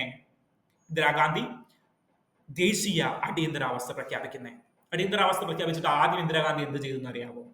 ഇന്ദിരാഗാന്ധി ഒരു കോൺസ്റ്റിറ്റ്യൂഷണൽ അമെന്റ്മെന്റ് അങ്ങോട്ട് കൊണ്ടുവരാനായിട്ട് തീരുമാനിച്ചു. 39th കോൺസ്റ്റിറ്റ്യൂഷണൽ അമെന്റ്മെന്റ് കൊണ്ടുവന്നിട്ട് പറഞ്ഞു, നിങ്ങൾ വലിയ കാര്യങ്ങളൊക്കെ പറഞ്ഞു, പക്ഷേ പ്രസിഡന്റിന്റെയും പ്രൈം മിനിസ്റ്ററുടെയും തെരഞ്ഞെടുപ്പ് ജുഡീഷ്യറിക്ക് നോക്കാനായിട്ട് പറ്റില്ല. അതായത് പ്രസിഡന്റിന്റെയും പ്രൈം മിനിസ്റ്ററുടെയും തെരഞ്ഞെടുപ്പ്, election of the president and prime minister cannot be reviewed by the court. മനസ്സിലായോ? ആർട്ടിക്കിൾ 360 ചേഞ്ച് കൊണ്ടുവന്നിട്ട് പറഞ്ഞു, പ്രസിഡന്റിന്റെയും പ്രൈം മിനിസ്റ്ററിന്റെയും തെരഞ്ഞെടുപ്പ് ആർക്ക് റിവ്യൂ ചെയ്യാൻ പറ്റത്തില്ല? കോടതിക്ക് റിവ്യൂ ചെയ്യാൻ പറ്റത്തില്ല. കോടതി കേസ് എടുത്തു. ഏത് case? Indira Gandhi versus Rajanarayanan case അവധി കഴിഞ്ഞ് വന്ന് കോടതി എടുത്തിട്ട് പറഞ്ഞു, മോളെ ഇന്ദിരെ, നടക്കില്ലേ ഈ പരിപാടി? എന്താണ് ഇലക്ഷന് വന്നിട്ടുള്ള ഒരു കാര്യം, ഇലക്ഷന്റെ കേസ് ഞങ്ങൾക്ക് റിവ്യൂ ചെയ്യാൻ പറ്റുന്നില്ല എന്ന് പറഞ്ഞാൽ നീ ആരാണ്? നമ്മളുടെ ബേസിക് സ്ട്രക്ചർ എവിടെ? Kesavananda Bharati versus union of India കേസിൽ കോടതി കൊണ്ടുവന്ന ബേസിക് സ്ട്രക്ചർ എടുത്തു പറഞ്ഞു, കോടതിയുടെ അധികാരത്തെ തടസ്സപ്പെടുത്താനായിട്ട് സാധിക്കില്ല. അതുകൊണ്ട് 39th അമെന്റ്മെന്റ് ആക്ട് വോയിഡ് ആണ്, അത് നീക്കം ചെയ്തു. മനസ്സിലായോ? ഇതിന്റെ ഭാഗമായിട്ടാണ് നമ്മളുടെ എമർജൻസി വരുന്നത്. എമർജൻസി എങ്ങനെയാണ് വരുന്നതെന്ന് മനസ്സിലായല്ലോ. എന്ത് കാരണം കൊണ്ടാണ് എമർജൻസി വരുന്നത് എന്ന് മനസ്സിലായല്ലോ. സോ എമർജൻസി ഡിക്ലെയർ ചെയ്യാനായിട്ട് ക്യാബിനറ്റിന്റെ അപ്രൂവല് ആ കാലഘട്ടങ്ങളിൽ വേണമെന്നുണ്ടായിരുന്നില്ല. അന്നത്തെ ഫേമസ് ആയിട്ടുള്ള ഒരു കാർട്ടൂൺ ആണ് ഈ കാണുന്നത്. അന്ന് പ്രസിഡന്റ് ആയിട്ടുണ്ടായിരുന്നത് ഡോക്ടർ ഫക്രുദ്ദീൻ അലി അഹമ്മദ് ആയിരുന്നു. കാർട്ടൂൺകാരൻ പറയുന്നത്, ഫക്രുദ്ദീൻ അഹമ്മദ് കുളിച്ചുകൊണ്ടിരിക്കുന്ന രാത്രിയിൽ കുളിച്ചുകൊണ്ടിരിക്കുന്നു, ബാത്ടബിൽ കുളിച്ചുകൊണ്ടിരിക്കുന്ന സമയത്ത് ഇന്ദിരാഗാന്ധി കയ്യിൽ വന്നിട്ട് ഏതോ ഒരു പേപ്പറിൽ ഒപ്പിടാൻ പറഞ്ഞു. ഫക്രുദ്ദീൻ അലി അഹമ്മദ് ഒപ്പിട്ട് കൊടുത്തു. അതാണ് നാഷണൽ എമർജൻസി ആയിട്ട് മാറിയത്. മനസ്സിലായോ? പിറ്റേ ദിവസമാണ് നമ്മളുടെ ക്യാബിനറ്റ് മിനിസ്റ്റേഴ്സിനോട് ഈ കാര്യം അറിയുന്നത്. ക്യാബിനറ്റ് മിനിസ്റ്റേഴ്സ്മാർ രാവിലെ എഴുന്നേറ്റിട്ട് ഓൾ ഇന്ത്യ റേഡിയോയിൽ പാട്ട് കേൾക്കാൻ നോക്കിയപ്പോ ഇന്ദിരാഗാന്ധി വന്നിട്ട് പറയാണ്, ഇന്ന് എമർജൻസി ആണ്. ഓഹോ, ഇന്ന് എമർജൻസി ആണോ എന്ന് അവർ പോലും ഞെട്ടിപ്പോയി. ഇന്ന് എമർജൻസി ആണല്ലേ? ഓ, അങ്ങനെ ഒരു അവസ്ഥയായിരുന്നു ഇന്ത്യയിലെ ആ കാലഘട്ടത്തിൽ ഉണ്ടായിരുന്നത്. ഇതാണ് നമ്മളുടെ എമർജൻസിയുടെ ഒരു ചരിത്രം എന്ന് പറഞ്ഞു കഴിഞ്ഞു കഴിഞ്ഞാല് എന്തൊക്കെയാണ് എമർജൻസി കാലഘട്ടങ്ങളിൽ ചെയ്തത്? എമർജൻസി കാലഘട്ടം ഇന്ത്യയുടെ ഒരു കറുത്ത അധ്യായം തന്നെയായിരുന്നു.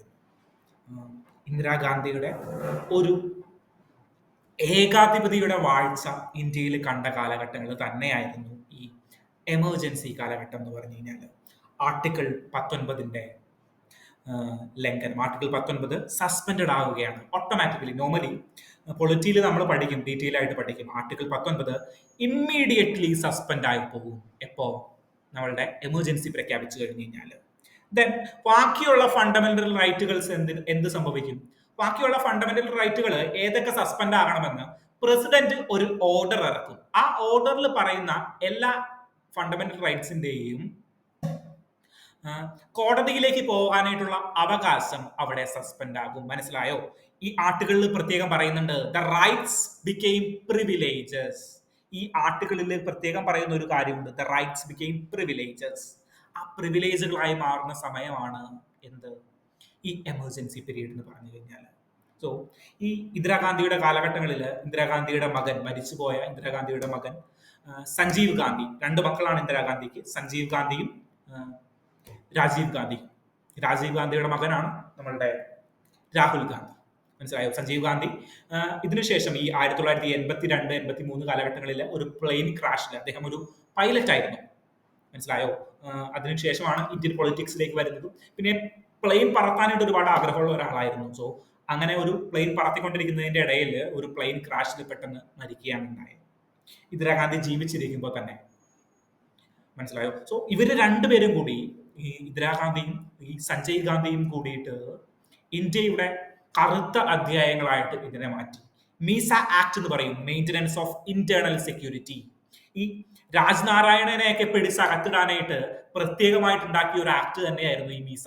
അന്ന് അതിനെ വിളിച്ചിരുന്നത് maintenance of Sanjay and Indira act എന്നായിരുന്നു. ഒരു ചെല്ലപ്പേര് കൊടുത്തു ഒപ്പോസിഷൻകാര് അതിനെ വിമർശിച്ചുകൊണ്ട്, maintenance of Sanjay and Indira act. Originally എന്താണ്? Maintenance of internal security act എന്നുള്ളതാണ് മീസ ആക്ട്. ഇതുവഴി ജയപ്രകാശ് നാരായണൻ ഒന്നും പുറം ലോകം കണ്ടിട്ടില്ല. 1975 76 രാജ്നാരായണന് ജയിലിൽ കിടന്നുകൊണ്ട് അസുഖം മൂർച്ഛിച്ചു. മനസ്സിലായോ? നെഹ്റുവിന് ശേഷം 10 ലക്ഷത്തോളം ആളുകളെ ക്യാമ്പയിൻ ചെയ്ത് ഡൽഹിയുടെ മധ്യത്തിലേക്ക് എത്തിച്ച ഒരാളായിരുന്നു രാജ്നാരായണൻ എന്ന് പറഞ്ഞു കഴിഞ്ഞാൽ. സോ അദ്ദേഹം അത്രയും പവർഫുൾ ആയിട്ടുള്ള ഒരു ഒപ്പോസിഷൻ ലീഡർ ആയിരുന്നു രാജ്നാരായണൻ എന്ന് പറഞ്ഞു കഴിഞ്ഞാൽ. ജനതാ പാർട്ടിയിലൂടെ വളർന്നു വന്ന പലരും ഈ BJP-യുടെ ഒക്കെ ഒരു മുന്നേ ഉള്ള ഒരു പാർട്ടിയുടെ ഒരു ഫോം ആയിട്ട് ഈ ജനതാ പാർട്ടിയൊക്കെ പറയുന്നുണ്ട്. മനസ്സിലായോ? എത്രത്തോളം ശരിയാണ് അല്ലേ എന്നുള്ളതൊക്കെ വേറെ കാര്യം. സോ അങ്ങനെയുള്ള ഒരു ഹിസ്റ്ററി കൂടി രാജ്നാരായണനുണ്ട്. സോ രാജ്നാരായണനെയൊക്കെ പിടിച്ചകത്തിട്ടു. രാജ്നാരായണന്റെ രോഗം മൂർച്ഛിച്ചു. കാരണം വൃദ്ധനായിട്ട് വരുന്ന ഒരാളാണ് അവിടെ കിടന്നിട്ട് ജയിലിൽ കിടന്നുകൊണ്ട് രോഗം മൂർച്ഛിച്ച് മരിക്കുമെന്നൊരവസ്ഥ വരെ രാജ്നാരായണൻ അവിടെ വരുന്നു. മരിക്കാറാവുന്നതിന് തൊട്ടു മുമ്പ് എടുത്ത് പുറത്തേക്ക് ഇട്ടു. കാരണം ഇന്ദിരാഗാന്ധിക്ക് അറിയാം രാജ്നാരായണൻ മരിച്ചു കഴിഞ്ഞു കഴിഞ്ഞാൽ ഇന്ത്യ കത്തും. മനസ്സിലായോ? നാഷണൽ എമർജൻസി ആണെന്ന് പറഞ്ഞിട്ടൊന്നും കാര്യമില്ല, ആളുകൾ പുറത്തേക്കൊന്നും ഇരിക്കില്ല. 10 ലക്ഷം ആളുകളെങ്കിലും മിനിമം ഇറങ്ങും പുറത്തേക്ക്, എല്ലാവരും പ്രൊട്ടസ്റ്റ് ചെയ്യാനായിട്ട് ഇറങ്ങും. സോ രാജ്നാരായണനെ പെട്ടെന്ന് ഹോസ്പിറ്റലൈസ്ഡ് ആക്കി. മനസ്സിലായി? എന്ത് സംഭവിച്ചു എന്നറിയുന്നില്ല. കാരണം രാജ്നാരായണൻ എന്ത് സംഭവിച്ചു എന്ന് അറിയാനായിട്ട് വാർത്താ മാധ്യമങ്ങളില്ല. വാർത്താ മാധ്യമങ്ങളെല്ലാം സെൻസർഷിപ്പിന് വിധേയമാക്കപ്പെടുകയാണ്. മനസ്സിലായോ? എല്ലാ ലീഡേഴ്സിനെയും അകത്തേക്ക് ഇടുകയാണ്. കേരളത്തിൽ എങ്ങനെയുണ്ടായിരുന്നു? കേരളത്തില് പിണറായി വിജയൻ അന്ന് കൂത്തുപറമ്പ് MLA ആണ്. മനസ്സിലായോ? പുള്ളീനെയും എടുത്തിട്ടടിക്കാൻ തുടങ്ങി. മനസ്സിലായോ? പല ഇന്റർവ്യൂസിലും അദ്ദേഹം പറഞ്ഞിട്ടുണ്ട് അന്നത്തെ ഈ അടിയന്തരാവസ്ഥ ഓർമ്മകളെ കുറിച്ചിട്ട്. പെർട്ടിക്കുലർലി ഒരു കേസ് ഉണ്ടായിരുന്നു, രാഗം കേസ് അല്ലെങ്കിൽ രാജൻ കേസ്. ഒരു കോളേജ് സ്റ്റുഡന്റ്, എനിക്ക് തോന്നുന്നു കോഴിക്കോട് NIT-യിലെ സ്റ്റുഡന്റ് ആയിരുന്ന രാജൻ അന്ന് നമ്മളുടെ കേരളത്തിന്റെ മുഖ്യമന്ത്രിയായിരുന്ന കരുണാകരനെതിരെ എന്തോ പറഞ്ഞു. പെർട്ടിക്കുലർലി കയറിയിട്ട് ഒരു പാട്ടോ കളിയാക്കലോ പ്രസംഗം എന്തോ നടത്തി. അന്ന് വൈകുന്നേരം മുതൽ രാജനെ കാണാനില്ല. മനസ്സിലായോ? രാജനെ കാണാനില്ല. പെർട്ടിക്കുലർലി രാജൻ കേസ് എന്നുള്ള ഒരു രീതിയിൽ കേരളത്തിലെ പ്രസിദ്ധി നേടിയ അല്ലെങ്കിൽ കുപ്രസിദ്ധി നേടിയ ഒരു കേസാണ് ഈ രാജനെ സംബന്ധിച്ച്. മറ്റൊരു ഇമ്പോർട്ടന്റ് കേസ് ഇതുമായി ബന്ധപ്പെട്ടതാണ് ADM Jabalpur versus Shivkant Shukla case, അല്ലെങ്കിൽ particularly known as habeas corpus case. ഈ രണ്ട് കേസ് ലോസ് ആണ് ഇതിൽ ഇമ്പോർട്ടന്റ് ആയിട്ട് നമ്മൾ പഠിച്ചത്. ഒന്നാമത്തെ കേസ് ലോ ഏതായിരുന്നു? Indira Gandhi versus Rajnarayanan case. രണ്ടാമത്തെ കേസ് ലോ ഏതാണ്? ADM Jabalpur versus Shivkant Shukla case. ആ കേസിൽ എന്താ സംഭവിക്കുന്നത്? ശിവകാന്ത് ശുക്ല എന്ന് പറയുന്നത് ഇന്ത്യയുടെ ഒരു ഫോമർ ക്രിക്കറ്റർ ആയിരുന്നു. സോ അദ്ദേഹം ഒരു ലീഗൽ ബാറ്റിൽ ഇറങ്ങുകയാണ്. ഹേബിയസ് കോർപ്പസ് എന്ന് പറഞ്ഞു കഴിഞ്ഞാൽ എന്താണ്? ഹേബിയസ് കോർപ്പസ് എന്ന് പറഞ്ഞു കഴിഞ്ഞാൽ ഒരാളെ കാണാതായി കഴിഞ്ഞു കഴിഞ്ഞാൽ ഗവൺമെന്റിന് അദ്ദേഹത്തിന് ഫണ്ടമെന്റൽ റൈറ്റുകൾ ഉണ്ടല്ലോ. ഒരാൾക്ക് അയാൾക്ക് റൈറ്റ് ടു ഇക്വാലിറ്റിക്കുള്ള റൈറ്റ് ഉണ്ട്, റൈറ്റ് ടു ഫ്രീഡത്തിനുള്ള റൈറ്റ് ഉണ്ട്, റൈറ്റ് ടു ലീവ് ഇങ്ങനെ പല പല റൈറ്റുകൾ ആർട്ടിക്കിൾ ഫണ്ടമെന്റൽ റൈറ്റ്സിൽ നമ്മൾ ഒരു മനുഷ്യന് കൊടുക്കുന്നുണ്ട്, ഒരു സിറ്റിസണിന് കൊടുക്കുന്നുണ്ട്, ഒരു പേഴ്സണിന് കൊടുക്കുന്നുണ്ട്. മനസ്സിലായോ? സോ അദ്ദേഹത്തെ കണ്ടുപിടിക്കാനായിട്ടുള്ള അധികാരം ആർക്കാണ്? സ്റ്റേറ്റിനാണ്. മനസ്സിലായോ? സോ എമർജൻസി പ്രഖ്യാപിച്ചു കഴിയുമ്പോൾ എന്ത് പറ്റി? അന്ന് ഫണ്ടമെന്റൽ റൈറ്റുകളെല്ലാം ലംഘിക്കപ്പെടുകയാണ്. ആർട്ടിക്കിൾ 19 ഓട്ടോമാറ്റിക്കലി സസ്പെൻഡ് ആവുകയാണ്. ബാക്കിയുള്ള കേസുകൾ, ബാക്കിയുള്ള ഫണ്ടമെന്റൽ റൈറ്റുകൾ ഒന്നും ഇംപ്ലൈസ് ചെയ്യാൻ പറ്റുന്നില്ല, അല്ലെങ്കിൽ കോടതിയിലേക്ക് പോകാനായിട്ട് പറ്റുന്നില്ല. അതിനൊരു ഉദാഹരണമാണ് രാജന്റെ കേസ്. രാജൻ കേസ് വന്നപ്പോ കേരളത്തിൽ നിന്ന് രാജനെ കാണാതായി കഴിഞ്ഞപ്പോ രാജന്റെ അച്ഛൻ കോടതിയിലേക്ക് പോയി. കോടതി പറഞ്ഞു, ഹൈക്കോടതി പറഞ്ഞു, സർ, എനിക്ക് നിങ്ങളുടെ വിഷമം മനസ്സിലാവും, പക്ഷേ ഇത് എമർജൻസി സിറ്റുവേഷൻ ആണ്, നമുക്കൊന്നും ചെയ്യാനായിട്ട് പറ്റത്തില്ല, നമുക്കൊരു ഓർഡർ ഇടാനായിട്ട് പറ്റില്ല. ഇത് പെർട്ടിക്കുലർലി എമർജൻസി സിറ്റുവേഷനിൽ ആരുടെ കയ്യിലാണ്? സ്റ്റേറ്റിന്റെ അണ്ടറിലാണ് എല്ലാ നിയമങ്ങളും വരുന്നത്.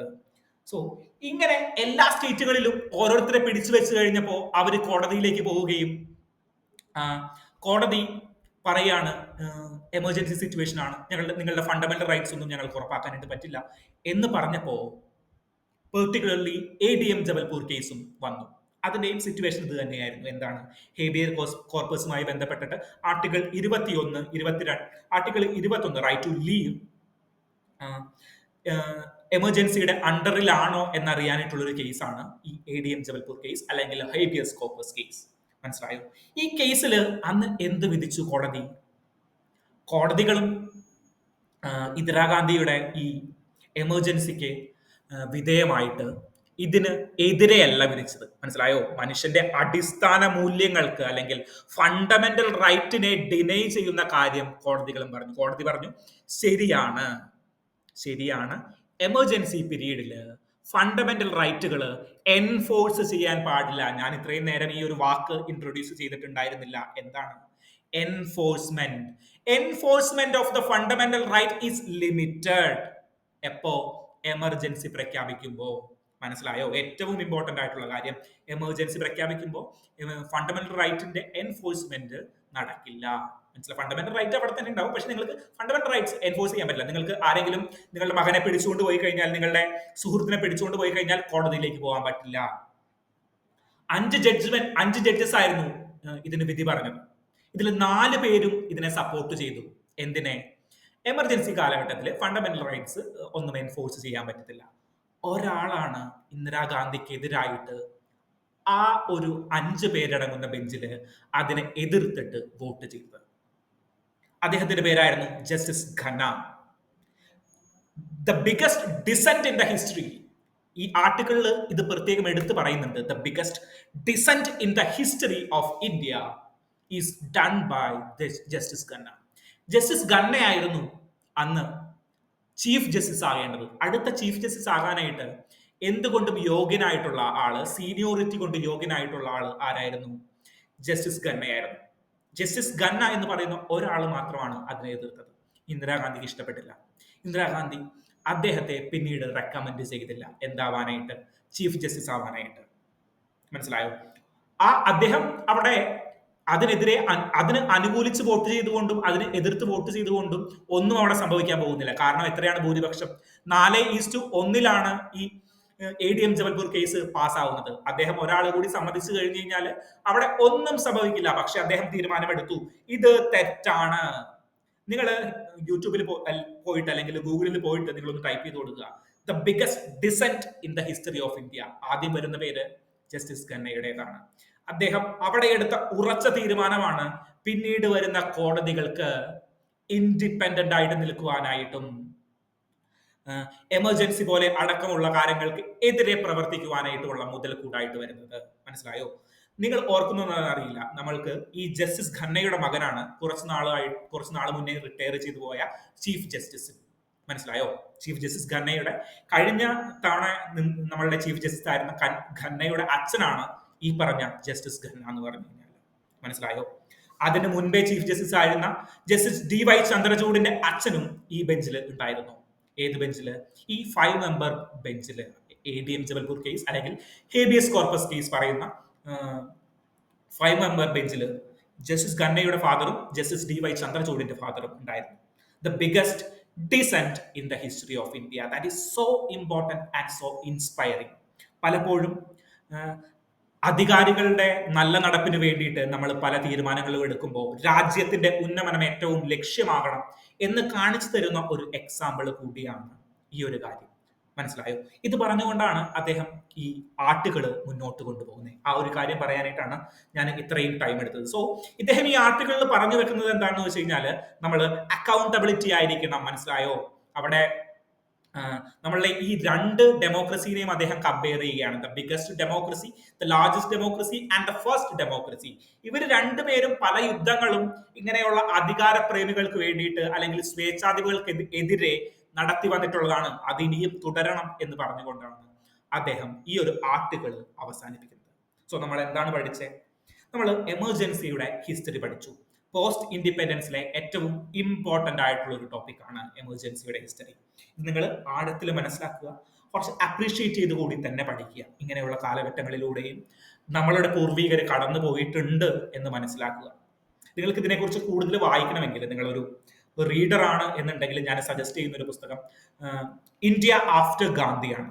India after Gandhi by Ramachandra ഗുഹയിൽ ഒരു പെർട്ടിക്കുലർ ചാപ്റ്റർ തന്നെയുണ്ട്, ദ എമർജൻസി ഇൻ ഇന്ത്യ എന്ന് പറഞ്ഞിട്ട്. അതിൽ അദ്ദേഹം വിശദമായിട്ട് പറയുന്നുണ്ട് എങ്ങനെയാണ് അന്നത്തെ സിറ്റുവേഷൻ എന്നുള്ളതെല്ലാം. സോ ഒന്ന് വായിച്ചു നോക്കുക. സമയം കിട്ടുന്നവരാണെങ്കിൽ അല്ലെങ്കിൽ വായിക്കാനായിട്ട് താല്പര്യമുള്ളവരാണെങ്കിൽ റെഫറൻസ് മെറ്റീരിയൽ ഒന്നുമല്ല, ഒരു കഥ പോലെ നിങ്ങൾക്ക് വായിച്ചു പോകാൻ പറ്റുന്ന ഒരു പുസ്തകമാണ്. ഓക്കെ, സോ ഇതാണ് എമർജൻസിയുടെ ചരിത്രം. നമുക്ക് നെക്സ്റ്റ് ആർട്ടിക്കിളിലേക്ക് പോകാം. നെക്സ്റ്റ് ആർട്ടിക്കിൾ ഇന്നലത്തെ പത്രത്തിൽ വന്ന ഒരു ആർട്ടിക്കിളും ഇന്നത്തെ പത്രത്തിൽ വന്ന ഒരു ആർട്ടിക്കിളും കമ്പൈൻ ചെയ്യുകയാണ്. എന്താണ്? The preamble of India. ഇന്ന് CPI സെക്രട്ടറിയും ഇന്നലെ നമ്മളുടെ MA ബേബി ജനറൽ സെക്രട്ടറിയും കൂടിയിട്ട് ഒരു ഓപ്പൺ എഡിറ്റോറിയൽ എഴുതിയിട്ടുണ്ട്. എവിടെ? ഹിന്ദു ദിനപത്രത്തിൽ ഇന്നലത്തെ പത്രത്തിൽ ഒരു ഓപ്പൺ എഡിറ്റോറിയൽ, ഇന്നത്തെ പത്രത്തിൽ ഒരു ഓപ്പൺ എഡിറ്റോറിയൽ വന്നിട്ടുണ്ട്. ഇന്നത്തെ പത്രത്തിൽ പെർട്ടിക്കുലർലി എഡിറ്റോറിയൽ കോളം റിസർവ് ചെയ്ത് വെച്ചിരിക്കുന്നതും നമ്മളുടെ പ്രിയാമ്പിളിനെ കുറിച്ച് പറയാനാണ്, അല്ലെങ്കിൽ ഭരണഘടനയുടെ ആമുഖത്തിനെ കുറിച്ച് പറയാനാണ്. എന്താണ് ഭരണഘടനയുടെ ആമുഖത്തിന് പ്രശ്നം? ഭരണഘടനയുടെ ആമുഖത്തില് 42nd അമെന്റ്മെന്റില് നമ്മൾ 3 കാര്യങ്ങൾ ഇൻട്രൊഡ്യൂസ് ചെയ്തു. ഒന്ന് secular, then socialist, then integrity. ഈ 3 വാക്യങ്ങൾ നമ്മൾ ഭരണഘടനയുടെ ആമുഖത്തില് 1975 ഇന്ദിരാഗാന്ധി ഗവൺമെന്റ്, അതായത് ഈ 42nd അമെന്റ്മെന്റ് വരുന്നത് നമ്മളുടെ ഈ നാഷണൽ എമർജൻസി അടിയന്തരാവസ്ഥ പ്രഖ്യാപിച്ചിരിക്കുന്ന കാലഘട്ടത്തിലാണ്. ആ കാലഘട്ടത്തിൽ ഇന്ദിരാഗാന്ധി ഒരു മിനി കോൺസ്റ്റിറ്റ്യൂഷൻ എന്ന് പറഞ്ഞ് 42nd അമെന്റ്മെന്റ് പ്രഖ്യാപിക്കുന്നു. അതിനുശേഷം നമ്മളുടെ ഭരണഘടനയുടെ ആമുഖത്തിൽ ചില മാറ്റങ്ങൾ വരുത്തി. പല ഭാഗങ്ങളിൽ മാറ്റം വരുത്തിയിട്ടുണ്ട്. പെർട്ടിക്കുലർലി ആമുഖത്തിൽ 3 മാറ്റങ്ങൾ വരുത്തി. എന്തൊക്കെയാണ്? 3 വാക്യങ്ങൾ ആഡ് ചെയ്തു. എന്തൊക്കെയാണ് ആ വാക്യങ്ങൾ? Socialist, secular and democratic. So ഇന്ന് അധികാരത്തിലിരിക്കുന്നത് ഭാരതീയ ജനതാ പാർട്ടിയുടെ ഗവൺമെന്റ് ആണ്. സോ അവരുടെ RSS പോലെയുള്ള ചില ഘടകങ്ങൾ പറയുന്നത് ഈ സോഷ്യലിസ്റ്റ്, സെക്യുലർ എന്ന് പറയുന്ന 2 വാക്യങ്ങൾ, മതനിരപേക്ഷത അല്ലെങ്കിൽ സോഷ്യലിസ്റ്റ് എന്ന് പറയുന്ന വാക്യങ്ങൾ അതിൽ നിന്ന് എടുത്തു മാറ്റണം. അത് ഇന്ത്യയുടെ ഭരണഘടനയിൽ ഉൾപ്പെടേണ്ട വാക്കുകളല്ല. സോ അതുമായി ബന്ധപ്പെട്ടാണ് ഈ പൊളിറ്റിക്കൽ ആർട്ടിക്കിൾ വന്നിരിക്കുന്നത്. പൊളിറ്റിക്കൽ ആർട്ടിക്കിൾ ആണ് എന്ന് നമുക്കിത് തോന്നുമെങ്കിലും നമുക്കിതിൽ പഠിക്കേണ്ട പല കാര്യങ്ങളുണ്ട്. എന്താണ് പ്രിയാമ്പിൾ? എങ്ങനെയാണ് ഭരണഘടനയുടെ ആമുഖം രൂപപ്പെട്ടത്? അതിൽ എന്തൊക്കെയാണ് ഇൻക്ലൂഡഡ് ആയിരിക്കുന്നത്? അങ്ങനെയുള്ള കാര്യങ്ങൾ നമുക്ക് ഡീറ്റെയിൽ ആയിട്ട് നോക്കാം. ഭരണഘടനയുടെ ആമുഖം, ഭരണഘടന ആദ്യമായി ഉണ്ടാകുന്നത് നമ്മളുടെ കോൺസ്റ്റിറ്റ്യൂവന്റ് അസംബ്ലിയിലാണ്. 1946 ഡിസംബർ 9 കൂടിയ കോൺസ്റ്റിറ്റ്യൂവന്റ് അസംബ്ലിയിലാണ് ഭരണഘടന എന്ന ആശയം നമ്മൾ രൂപീകരിക്കുവാൻ വേണ്ടിയിട്ട് നമ്മളൊരു സമ്മേളനം രൂപീകരിച്ചത്. അത് ഏത് മിഷന്റെ കീഴിലായിരുന്നു? ക്യാബിനറ്റ് മിഷൻ പ്ലാനിന്റെ കീഴിലായിരുന്നു ഈ കോൺസ്റ്റിറ്റ്യൂവന്റ് അസംബ്ലി നമ്മൾ ഫോം ചെയ്യുന്നത്. ഡിസംബർ 9 ആദ്യമായിട്ട് സമ്മേളനം കൂടിയത്. അതിനുശേഷം ഡിസംബർ 13 ജവഹർലാൽ നെഹ്റു ഒരു ഒബ്ജക്റ്റീവ് റെസൊല്യൂഷൻ കൊണ്ടുവരികയാണ്. ഒബ്ജക്റ്റീവ് റെസൊല്യൂഷൻ എന്ന് പറഞ്ഞു കഴിഞ്ഞാൽ നയം, എന്തിനു വേണ്ടിയിട്ടാണ് നമ്മൾ ഭരണഘടന പാസ്സാക്കുന്നത് അല്ലെങ്കിൽ ഭരണഘടന ഉണ്ടാക്കാൻ പോകുന്നത് എന്നുള്ള ലക്ഷ്യപ്രമേയം ആദ്യമായി കോൺസ്റ്റിറ്റ്യൂവന്റ് അസംബ്ലിയിൽ അവതരിപ്പിക്കുകയാണ് ഡിസംബർ 13. മനസ്സിലായോ? ഈ ഒബ്ജക്റ്റീവ് റെസൊല്യൂഷൻ ആണ് പിന്നീട് ഇന്ത്യയുടെ ഭരണഘടനയായിട്ട് മാറിയത്. 1949 നവംബർ 26 നമ്മൾ കോൺസ്റ്റിറ്റ്യൂഷൻ അഡോപ്റ്റ് ചെയ്തു. ദെൻ 26ൽ നമ്മൾ റിപ്പബ്ലിക് ആയിട്ട് മാറുകയാണ്. മനസ്സിലായോ? സോ ഒബ്ജക്റ്റീവ് റെസൊല്യൂഷൻ ആണ് പിന്നീട് ഭരണഘടനയായിട്ട് മാറുന്നത്. നിങ്ങൾ എല്ലാവരും വായിച്ചിരിക്കും. ഭരണഘടന തുടങ്ങുന്നത് എങ്ങനെയാണ്? We the people of India having solemnly resolved to constitute India into a sovereign, socialist, secular, democratic republic. ഈ 5 കാര്യങ്ങളാണ് പറയുന്നത്. ഇന്ത്യയിലെ ജനങ്ങളായ നാം ഇന്ത്യയെ ഒരു പരമാധികാര, സ്ഥിതി സമത്വ, മതനിരപേക്ഷ, ജനാധിപത്യ റിപ്പബ്ലിക് ആകുകയാണ്. എന്താണ് ഇന്ത്യയിലെ ജനങ്ങളുടെ ഏറ്റവും കോർ പ്രിൻസിപ്പിൾ? ഒന്ന് പരമാധികാരം, മനസ്സിലായോ? സോവറിൻ, സോഷ്യലിസ്റ്റ്, സ്ഥിതി സമത്വം. Sovereign, socialist, secular, democratic and republic. ഈ 5 കാര്യങ്ങളുമാണ് നമ്മളുടെ കോർ പ്രിൻസിപ്പിൾ എന്ന് പറഞ്ഞു കഴിഞ്ഞാൽ. ഈ 5 കാര്യങ്ങളിൽ 2 പ്രിൻസിപ്പിൾ എപ്പോഴാണ് ആഡ് ചെയ്തത്? 42nd അമെന്റ്മെന്റിലൂടെയാണ് ആഡ് ചെയ്തത്. അതിനു മുൻപേ 42nd അമെന്റ്മെന്റിന് മുൻപേ എന്തുണ്ടായിരുന്നില്ല? ഈ 2 കാര്യങ്ങളും ഉണ്ടായിരുന്നില്ല. സോഷ്യലിസ്റ്റ് ഉണ്ടായില്ല, സെക്യുലർ ഉണ്ടായിരുന്നില്ല. മനസ്സിലായോ? സോ നമ്മൾ എന്തൊക്കെ പറഞ്ഞു? ഒബ്ജക്റ്റീവ് റെസൊല്യൂഷൻ ആണ് നമ്മളുടെ ഭരണഘടനയുടെ ആമുഖമായിട്ട് പിന്നീട് മാറുന്നത് എന്ന് പറഞ്ഞു. ഭരണഘടന എങ്ങനെയാ തുടങ്ങുന്നത്? ഭരണഘടന നിങ്ങൾ വായിച്ചിട്ടുണ്ടോ? വായിക്കുമ്പോൾ നമ്മൾ ഏറ്റവും കൂടുതൽ മോട്ടിവേറ്റഡ് ആകുന്ന ഒരു വാക്യം കൂടിയാണ് we the people of India എന്ന് പറഞ്ഞു തുടങ്ങുന്ന ഭാഗം. ഇന്ത്യയിലെ ജനങ്ങളാൽ നിർമ്മിതമാണ്. മനസ്സിലായോ? ആർക്ക് വേണ്ടിയാണ് ഭരണഘടന സമർപ്പിച്ചിരിക്കുന്നത്? ഇന്ത്യയിലെ ജനങ്ങൾക്ക് വേണ്ടി തന്നെയാണ് ഭരണഘടന സമർപ്പിച്ചിരിക്കുന്നത്. മനസ്സിലായോ? ദെൻ ഇനി ഭരണഘടനയെ കുറിച്ചിട്ട് നമുക്ക് ഡീറ്റെയിൽ ആയിട്ടൊന്ന് നോക്കാം. ഞാൻ പറഞ്ഞു ഇതെല്ലാമാണ് ഭരണഘടനയിൽ ഉണ്ടായിരുന്ന കാര്യങ്ങൾ. ഭരണഘടന നമ്മുടെ കോൺസ്റ്റിറ്റ്യൂഷന്റെ പാർട്ടാണോ അല്ലയോ? ഭരണഘടന കോൺസ്റ്റിറ്റ്യൂഷന്റെ പാർട്ടാണോ? അങ്ങനെ ഒരു സംശയം 1960 കാലഘട്ടങ്ങളായപ്പോഴേക്കും നമ്മളുടെ മുന്നിൽ വന്നു. ഭരണഘടന കോൺസ്റ്റിറ്റ്യൂഷന്റെ പാർട്ടാണോ അല്ലയോ എന്നുള്ളത്. സോ കോടതിയിലെ കേസിന് പോയി. ആ കേസ് പെർട്ടിക്കുലർലി പറയുന്നത് ബെറുവാരി യൂണിയൻ കേസ് എന്നുള്ളതാണ്. ബെറുവാരി യൂണിയൻ കേസ്. ബെറുവാരി യൂണിയൻ കേസിൽ കോടതി പറഞ്ഞു ഭരണഘടന ആമുഖം, ഭരണഘടനയുടെ പ്രിയാമ്പിള് കോൺസ്റ്റിറ്റ്യൂഷന്റെ പാർട്ടല്ല. പ്രിയാമ്പിൾ, ഞാൻ ഭരണഘടന എന്നല്ല പറഞ്ഞു, ഭരണഘടനയുടെ ആമുഖം കോൺസ്റ്റിറ്റ്യൂഷന്റെ പാർട്ടല്ല. പിന്നീട് കേശവാനന്ദ ഭാരതി വന്നു. Kesavananda Bharati versus union of India case, Kesavananda Bharati versus state of Kerala case 1973. 1973 ഏപ്രിലാണ് കേസ് നടക്കുന്നത്. സോ 1973 കേശവാനന്ദ ഭാരതി കേസിൽ എന്ത് പറഞ്ഞു? കേശവാനന്ദ ഭാരതി കേസിൽ ബെറുവാരി യൂണിയൻ കേസിലെ വിധി റിവേഴ്സ് ചെയ്തു. റിവേഴ്സ് ചെയ്തിട്ട് എന്ത് പറഞ്ഞു? കേശവാനന്ദ ഭാരതി കേസിൽ പറഞ്ഞു കോൺസ്റ്റിറ്റ്യൂഷന്റെ ഒരു ഇമ്പോർട്ടന്റ് പാർട്ട് തന്നെയാണ് എന്ത്? പ്രിയാമ്പിൾ കോൺസ്റ്റിറ്റ്യൂഷന്റെ ഇമ്പോർട്ടന്റ് പാർട്ടാണ്. തുടർന്ന് വന്ന LIC, ലൈഫ് ഇൻഷുറൻസ് കോർപ്പറേഷൻ കേസിലും ഈ ഒരു വാദം റീ അഷ്വർ ചെയ്തു. അതായത് നമ്മളുടെ കോൺസ്റ്റിറ്റ്യൂഷന്റെ പാർട്ട് തന്നെയാണ് നമ്മളുടെ ആമുഖം എന്ന് പറഞ്ഞു കഴിഞ്ഞാൽ, അല്ലെങ്കിൽ പ്രിയാമ്പിൾ എന്ന് പറഞ്ഞു കഴിഞ്ഞാൽ. സോ അങ്ങനെ ഒരു ചോദ്യം ചോദിച്ചു കഴിഞ്ഞാൽ കോൺസ്റ്റിറ്റ്യൂഷന്റെ പാർട്ടാണോ എന്ന് ആരെങ്കിലും നിങ്ങളോട് ചോദിച്ചു കഴിഞ്ഞാൽ നിങ്ങൾ ഉറപ്പിച്ച് പറയാൻ സാധിക്കണം കോൺസ്റ്റിറ്റ്യൂഷന്റെ പാർട്ടാണ്. കോൺസ്റ്റിറ്റ്യൂഷന്റെ പാർട്ട് ആയതുകൊണ്ടാണ്, ഇങ്ങനെ ചിന്തിച്ചാലും മതി, കോൺസ്റ്റിറ്റ്യൂഷന്റെ പാർട്ട് ആയതുകൊണ്ടാണ് കോൺസ്റ്റിറ്റ്യൂഷൻ അമെന്റ്മെന്റ് ബില്ല് പുറപ്പെടുവിച്ചത്. അല്ലെങ്കിൽ 42ാമത്തെ അമെന്റ്മെന്റിലൂടെയാണ് കോൺസ്റ്റിറ്റ്യൂഷന്റെ പ്രിയാമ്പിൾ നമ്മൾ ചേഞ്ച് ചെയ്തത്. അല്ലെങ്കിൽ വെറുതെ ഒരു ആക്ട് വെച്ച് ചേഞ്ച് ചെയ്തോടെ നമുക്ക്. സോ കോൺസ്റ്റിറ്റ്യൂഷന്റെ പാർട്ടാണ്, അത് ഉറപ്പിച്ച് മനസ്സിൽ വെച്ചോ. മനസ്സിലായോ?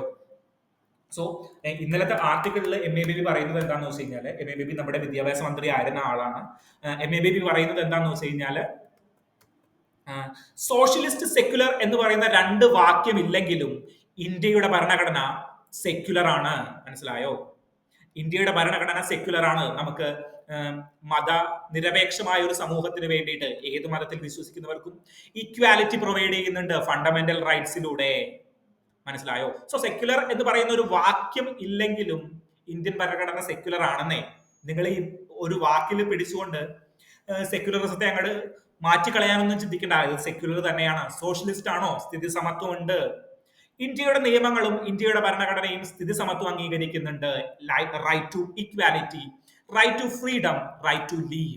ഈ 3 കാര്യങ്ങൾ കൊണ്ട് പറഞ്ഞു കഴിഞ്ഞാൽ തന്നെ ഇത് സെക്യുലർ സോഷ്യലിസ്റ്റ് ആണ്. സ്ഥിതി സമത്വം അംഗീകരിക്കുന്നുണ്ട്. എല്ലാവർക്കും തുല്യനീതി, എല്ലാവർക്കും ഈക്വാലിറ്റി, സാഹോദര്യം.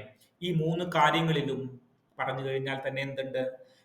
സോഷ്യലിസ്റ്റുമാണ്, സ്ഥിതി സമത്വവുമാണ്, മതനിരപേക്ഷവുമാണ് എന്നാണ് MABB പറഞ്ഞു വെക്കുന്നത്. മനസ്സിലായോ? ഇതിന്റെ പൊളിറ്റിക്കൽ പാർട്ടിലേക്കും നമുക്ക് പോകേണ്ടതില്ല. ഓക്കെ, ഇതാണ് സെക്കൻഡ് ആർട്ടിക്കിൾ. സെക്കൻഡ് അല്ല, തേർഡ് ആർട്ടിക്കിൾ. നമുക്ക് നെക്സ്റ്റ് ആർട്ടിക്കിളിലേക്ക് പോകാം. നെക്സ്റ്റ് ആർട്ടിക്കിൾ ഒരു കുഞ്ഞി വിഷയമാണ്. Nipah virus. നമുക്ക് എല്ലാവർക്കും അറിയാം, കേരളത്തിൽ വീണ്ടും നിപ വൈറസ് സ്ഥിരീകരിച്ചിരിക്കുകയാണ്. നിപ വൈറസ് എന്താണെന്ന് നമുക്ക് നോക്കാം. നിപ വൈറസ് ഒരു സൂനോട്ടിക് ഡിസീസ് ആണ്. ഞാൻ മുന്നത്തെ ഒരു ക്ലാസ്സിൽ പറഞ്ഞിട്ടുണ്ടായിരുന്നു എന്താണ് സൂനോട്ടിക് ഡിസീസ്. അനിമൽസിന്റെ കയ്യിൽ നിന്ന്, മൃഗങ്ങളുടെ കയ്യിൽ നിന്ന് മനുഷ്യരിലേക്ക് പകരുന്ന അസുഖങ്ങളെയാണ് സൂനോട്ടിക് ഡിസീസ് എന്ന് പറഞ്ഞു കഴിഞ്ഞാൽ. മനസ്സിലായോ? സോ എങ്ങനെയാണ് ഗ്ലോബലിൽ ഒരു നിപ വൈറസ് പകരുന്നത്? നിപ വൈറസ് ഈ വവ്വാലുകളിൽ നിന്നും, ബാറ്റുകളിൽ നിന്നും, പിഗുകളിൽ നിന്നും ഒക്കെ വരുന്ന ഒരു അസുഖമാണ് ഈ നമ്മളുടെ നിപ വൈറസ് എന്ന് പറഞ്ഞു കഴിഞ്ഞാൽ. മലേഷ്യൻ റീജിയനിൽ, ഒരു സെൻട്രൽ ഏഷ്യൻ റീജിയനുകളിലാണ് ഇതിന്റെ കുറച്ചും കൂടി പ്രൊമിനന്റ് ആയിട്ട് വരുന്നത്. ആദ്യമായി റിപ്പോർട്ട് ചെയ്തത് വെസ്റ്റ് ബംഗാളിലാണ്. ദെൻ ഇന്ത്യയിൽ ആദ്യമായിട്ട് റിപ്പോർട്ട് ചെയ്തത് വെസ്റ്റ് ബംഗാളിലാണ്. ദെൻ മലേഷ്യ, കംബോഡിയ, ഘാന, അങ്ങനെയുള്ള രാജ്യങ്ങളിൽ വളരെ സിവിയർ ആയിട്ടുള്ള ഡെത്ത്സിന് കാരണമായിട്ടുള്ള ഒരു വൈറസ് ആണ് ഈ നിപ വൈറസ് എന്ന് പറഞ്ഞു കഴിഞ്ഞാൽ. Majorly tropical region and temperate റീജിയനിൽ, പെർട്ടിക്കുലർലി സൗത്ത് ഏഷ്യൻ റീജിയനിലുമാണ് ഇത് കൂടുതലായിട്ട് കണ്ടുവരുന്നത്. പ്രത്യേകിച്ച് ഇതൊരു വാക്സിൻ കണ്ടുപിടിച്ചിട്ടില്ല. നമുക്ക് എല്ലാവർക്കും അറിയാം ഇത് എങ്ങനെയാണ് വർക്ക് ചെയ്യുന്നത്. അതാണ് ഞാൻ ഡീറ്റെയിൽ ആയിട്ട് കൂടുതൽ പറയാത്തത്. ദെൻ പനി വന്നു കഴിഞ്ഞു കഴിഞ്ഞാൽ, സിവിയർ ആയി കഴിഞ്ഞു കഴിഞ്ഞാൽ മരണം ഉറപ്പാണ്. കാരണം അങ്ങനെയുള്ളൊരു അസുഖമാണ് ഈ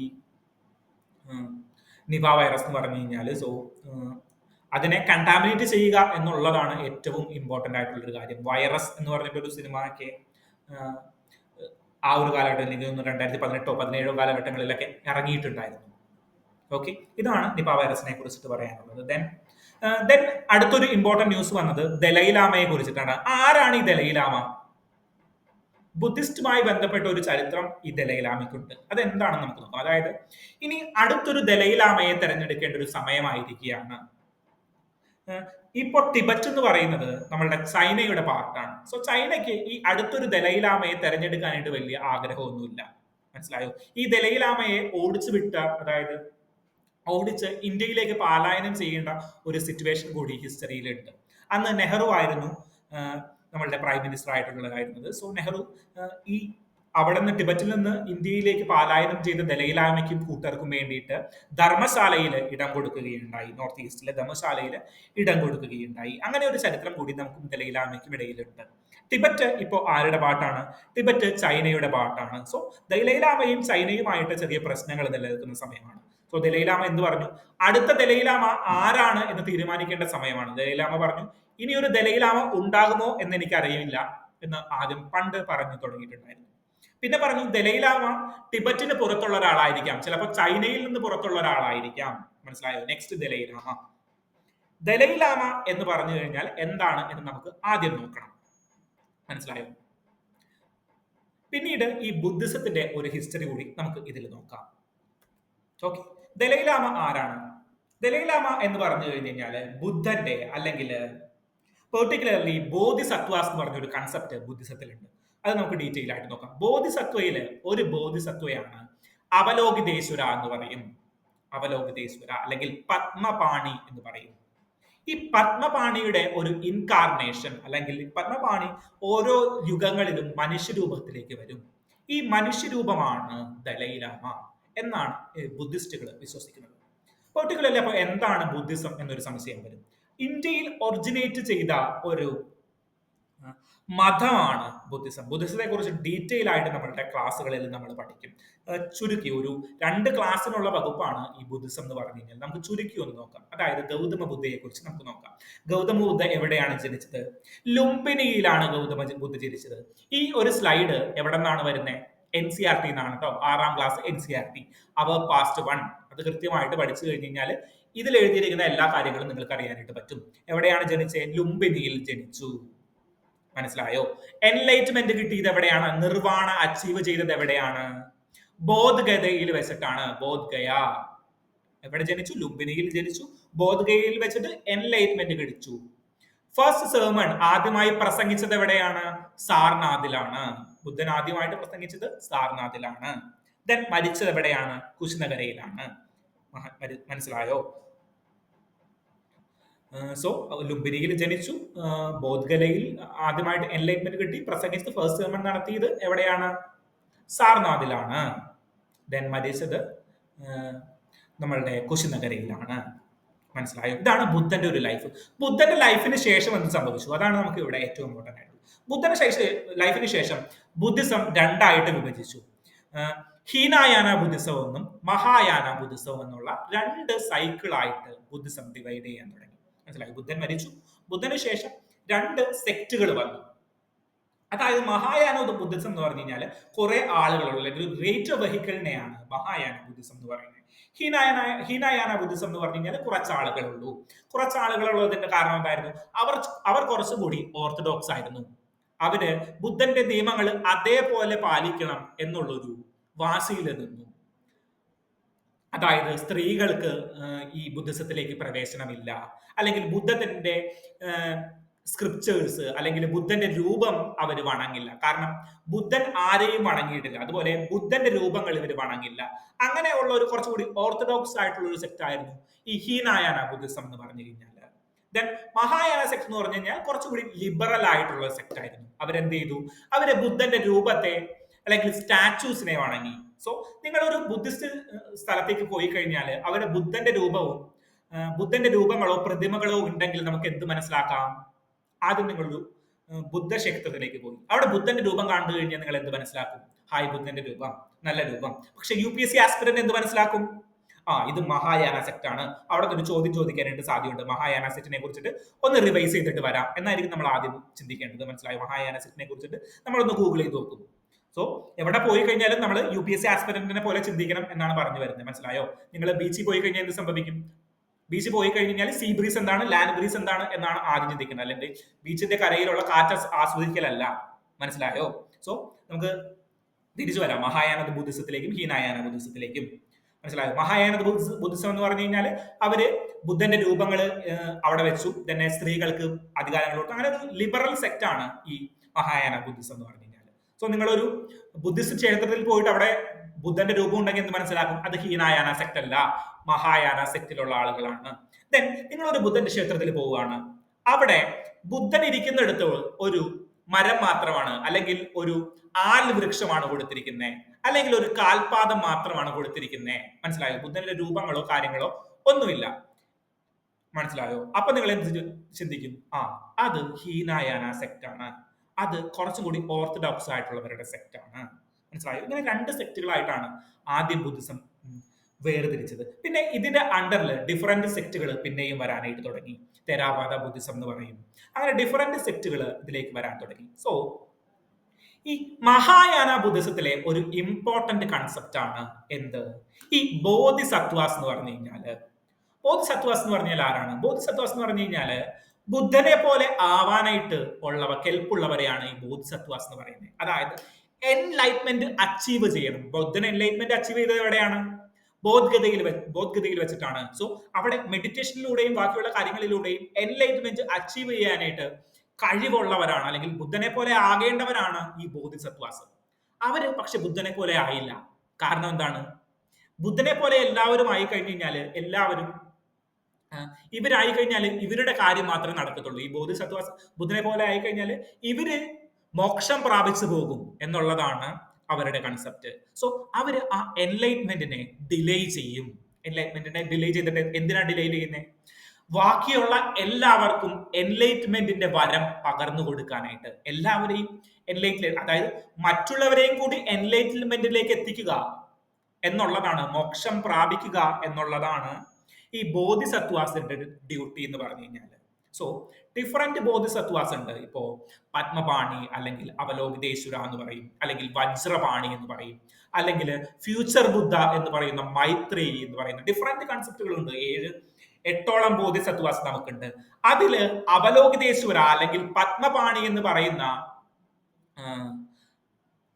നമ്മളുടെ ബോധിസത്വയുടെ ഇൻകാർണേഷൻ ആണ്, അല്ലെങ്കിൽ പ്രതിരൂപമാണ് ഈ ദലൈലാമ എന്ന് പറഞ്ഞു കഴിഞ്ഞാൽ. മനസ്സിലായോ? ദലൈലാമ പെർട്ടിക്കുലർലി മഹായാന ബുദ്ധിസം അല്ലെങ്കിൽ താരാദേവി ബുദ്ധിസവുമായി ബന്ധപ്പെട്ടൊക്കെ നിൽക്കുന്ന ഒരാളാണ് ഈ നമ്മളുടെ ദലൈലാമ എന്ന് പറഞ്ഞു കഴിഞ്ഞാൽ. മനസ്സിലായോ? ബുദ്ധിസത്തിലെ മഹായാന ബുദ്ധിസമാണെന്ന് പെർട്ടിക്കുലർലി മനസ്സിലാക്കി വെക്കുക. മനസ്സിലായോ? സോ ഇതിലെ ബോധിസത്വാസ് ആയിട്ടുള്ള അവലോകിതേശ്വരിയുടെ പ്രതിരൂപമാണ്. ഓരോ യുഗങ്ങളിലും ഈ അവലോകിതേശ്വരി ഒരു മനുഷ്യനിൽ റീ ഇൻകാർണേറ്റ് ചെയ്ത് വരും. മനസ്സിലായോ? ഓരോ മനുഷ്യരിലേക്ക് കയറും. അങ്ങനെ ഓരോ യുഗത്തിലും പുതിയ പുതിയ ദലൈലാമകൾ ഉണ്ടായിക്കൊണ്ടിരിക്കും. സോ ഈ ദലൈലാമയുടെ കാലം കഴിയുമ്പോൾ പുതിയ ദലൈലാമയെ കണ്ടെത്തേണ്ടിയിരിക്കുന്നു. മനസ്സിലായോ? പുതിയ ദലൈലാമയെ എങ്ങനെയാ കണ്ടുപിടിക്കുന്നത്? അതിന് പ്രത്യേകമായിട്ട് ഒരു കസ്റ്റം ഉണ്ട്. മനസ്സിലായ? തുൽക്കു റെക്കഗ്നിഷൻ എന്നാ പറയുന്നത്. തുൽക്കു തുൽക്കുവിനെ കണ്ടുപിടിക്കുക. അതായത് ചെറിയ പ്രായത്തിൽ തന്നെ ഒരാളെ ഈ ദലൈലാമയായിട്ട് കണ്ടുപിടിക്കും. മനസ്സിലായോ? എന്നിട്ട് അദ്ദേഹത്തിന് പഠനവും ഈ ബുദ്ധിസ്റ്റ് റീജിയനിലുള്ള പഠനവും ബാക്കിയുള്ള കാര്യങ്ങളും ചെയ്തിട്ടാണ് അദ്ദേഹമാണ് ഈ ദലൈലാമയായിട്ട് ഉയർന്നു വരുന്നത്. നമ്മൾ പണ്ട് ഈ ഗോദ സിനിമ കണ്ടിട്ടുണ്ടോ നിങ്ങൾ? ഗോദ സിനിമയിൽ മറ്റേ അക്കുസേട്ടൻ എന്ന് വിളിക്കുന്ന ആ ഒരു പയ്യനുണ്ടല്ലോ, അപ്പുക്കുട്ടൻ എന്നൊക്കെ പറഞ്ഞ് വിളിക്കുന്ന ഒരു പയ്യനുണ്ടല്ലോ, ആ പയ്യന്റെ ഒരു എക്സാമ്പിൾ ആണ് അദ്ദേഹം.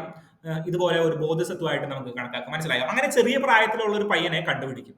ഇങ്ങനെ അയാളെ ഈ ബുദ്ധിസ്റ്റ് സെക്റ്റുകൾ പഠിപ്പിക്കും. ബുദ്ധിസ്റ്റ് യൂണിവേഴ്സിറ്റികളിൽ പഠിച്ചിട്ട് അവർക്ക് ബുദ്ധിസത്തിന്റെ എല്ലാ കാര്യങ്ങളും പകർന്നു കൊടുക്കി ഒരു ദലൈലാമയായിട്ട് ഉയർത്തിക്കൊണ്ടുവരും. മനസ്സിലായോ? സോ നെക്സ്റ്റ് ദലൈലാമ ആയ ആളെ ഇനി കണ്ടെത്തേണ്ടിയിരിക്കുന്നു. എങ്ങനെയാണ് ഇത് കണ്ടെത്തുന്നത് ഒരു കുട്ടിയെ? അതായത് ഇവർക്ക് പ്രത്യേകമായിട്ടുള്ള ചടങ്ങുകളുണ്ട്, അല്ലെങ്കിൽ ചില അടയാളങ്ങൾ ഇവർക്ക് കാണിച്ചു കൊടുക്കും സ്വപ്നങ്ങളിലൂടെ. അങ്ങനെയൊക്കെയാണ് ഈ നമ്മളുടെ ദലൈലാമയെ കണ്ടെത്തുന്നത്. മനസ്സിലായി? ഇതും ഒരു വർഷത്തിൽ 100 വർഷത്തിൽ ഒരിക്കലൊക്കെ സംഭവിക്കുന്ന ഒരു കാര്യമാണ് ഈ ദലൈലാമയായിട്ട് തെരഞ്ഞെടുക്കപ്പെടുന്നത്. സോ ഈ ദലൈലാമ അടുത്തത് ആരാകും എന്നുള്ളതാണ് ഇനി ഏറ്റവും ഇമ്പോർട്ടന്റ് ആയിട്ടുള്ള ഒരു പൊളിറ്റിക്കൽ വിഷയം ടിബറ്റിലും ചൈനയിലും വരുന്നത്. അപ്പൊ ഇന്ത്യ എന്താ പറഞ്ഞേ? ഇന്ത്യ അതൊരു റിലീജിയസ് മാറ്റർ ആണ്, ഞങ്ങൾ ഇതിൽ ഇടപെടുന്നൊന്നുമില്ല, നിങ്ങൾ എന്താന്ന് വെച്ചാൽ കാണിച്ചോളൂ എന്നുള്ളതാണ് ഇന്ത്യയുടെ position. No position on Dalai Lama succession, insist ministry of external affairs. മനസ്സിലായോ? എക്സ്റ്റേണൽ അഫയേഴ്സ് എന്താ പറഞ്ഞത്? ഇത് നിങ്ങളുടെ കാര്യമാണ്, ഒരു റിലീജിയസ് കാര്യമാണ്, നമ്മൾ ഇതിൽ ഇടപെടുന്നില്ല. എന്താണെന്ന് വെച്ച് കഴിഞ്ഞാൽ നിങ്ങൾ ചെയ്തു, അത് നിങ്ങളുടെ സോവറിനിറ്റി, നിങ്ങളുടെ റിലീജിയസ് കാര്യങ്ങൾ, നമ്മൾ അതിൽ കൈകടത്തുന്നില്ല. ഓക്കെ, അതാണ് ഇന്ത്യയുടെ സ്റ്റാൻഡ്. സോ നമ്മൾ എന്താണ് ബുദ്ധിസം, എന്താണ് ദലൈലാമ എന്നുള്ളതൊക്കെ ഡീറ്റെയിൽ ആയിട്ട് പഠിച്ചു.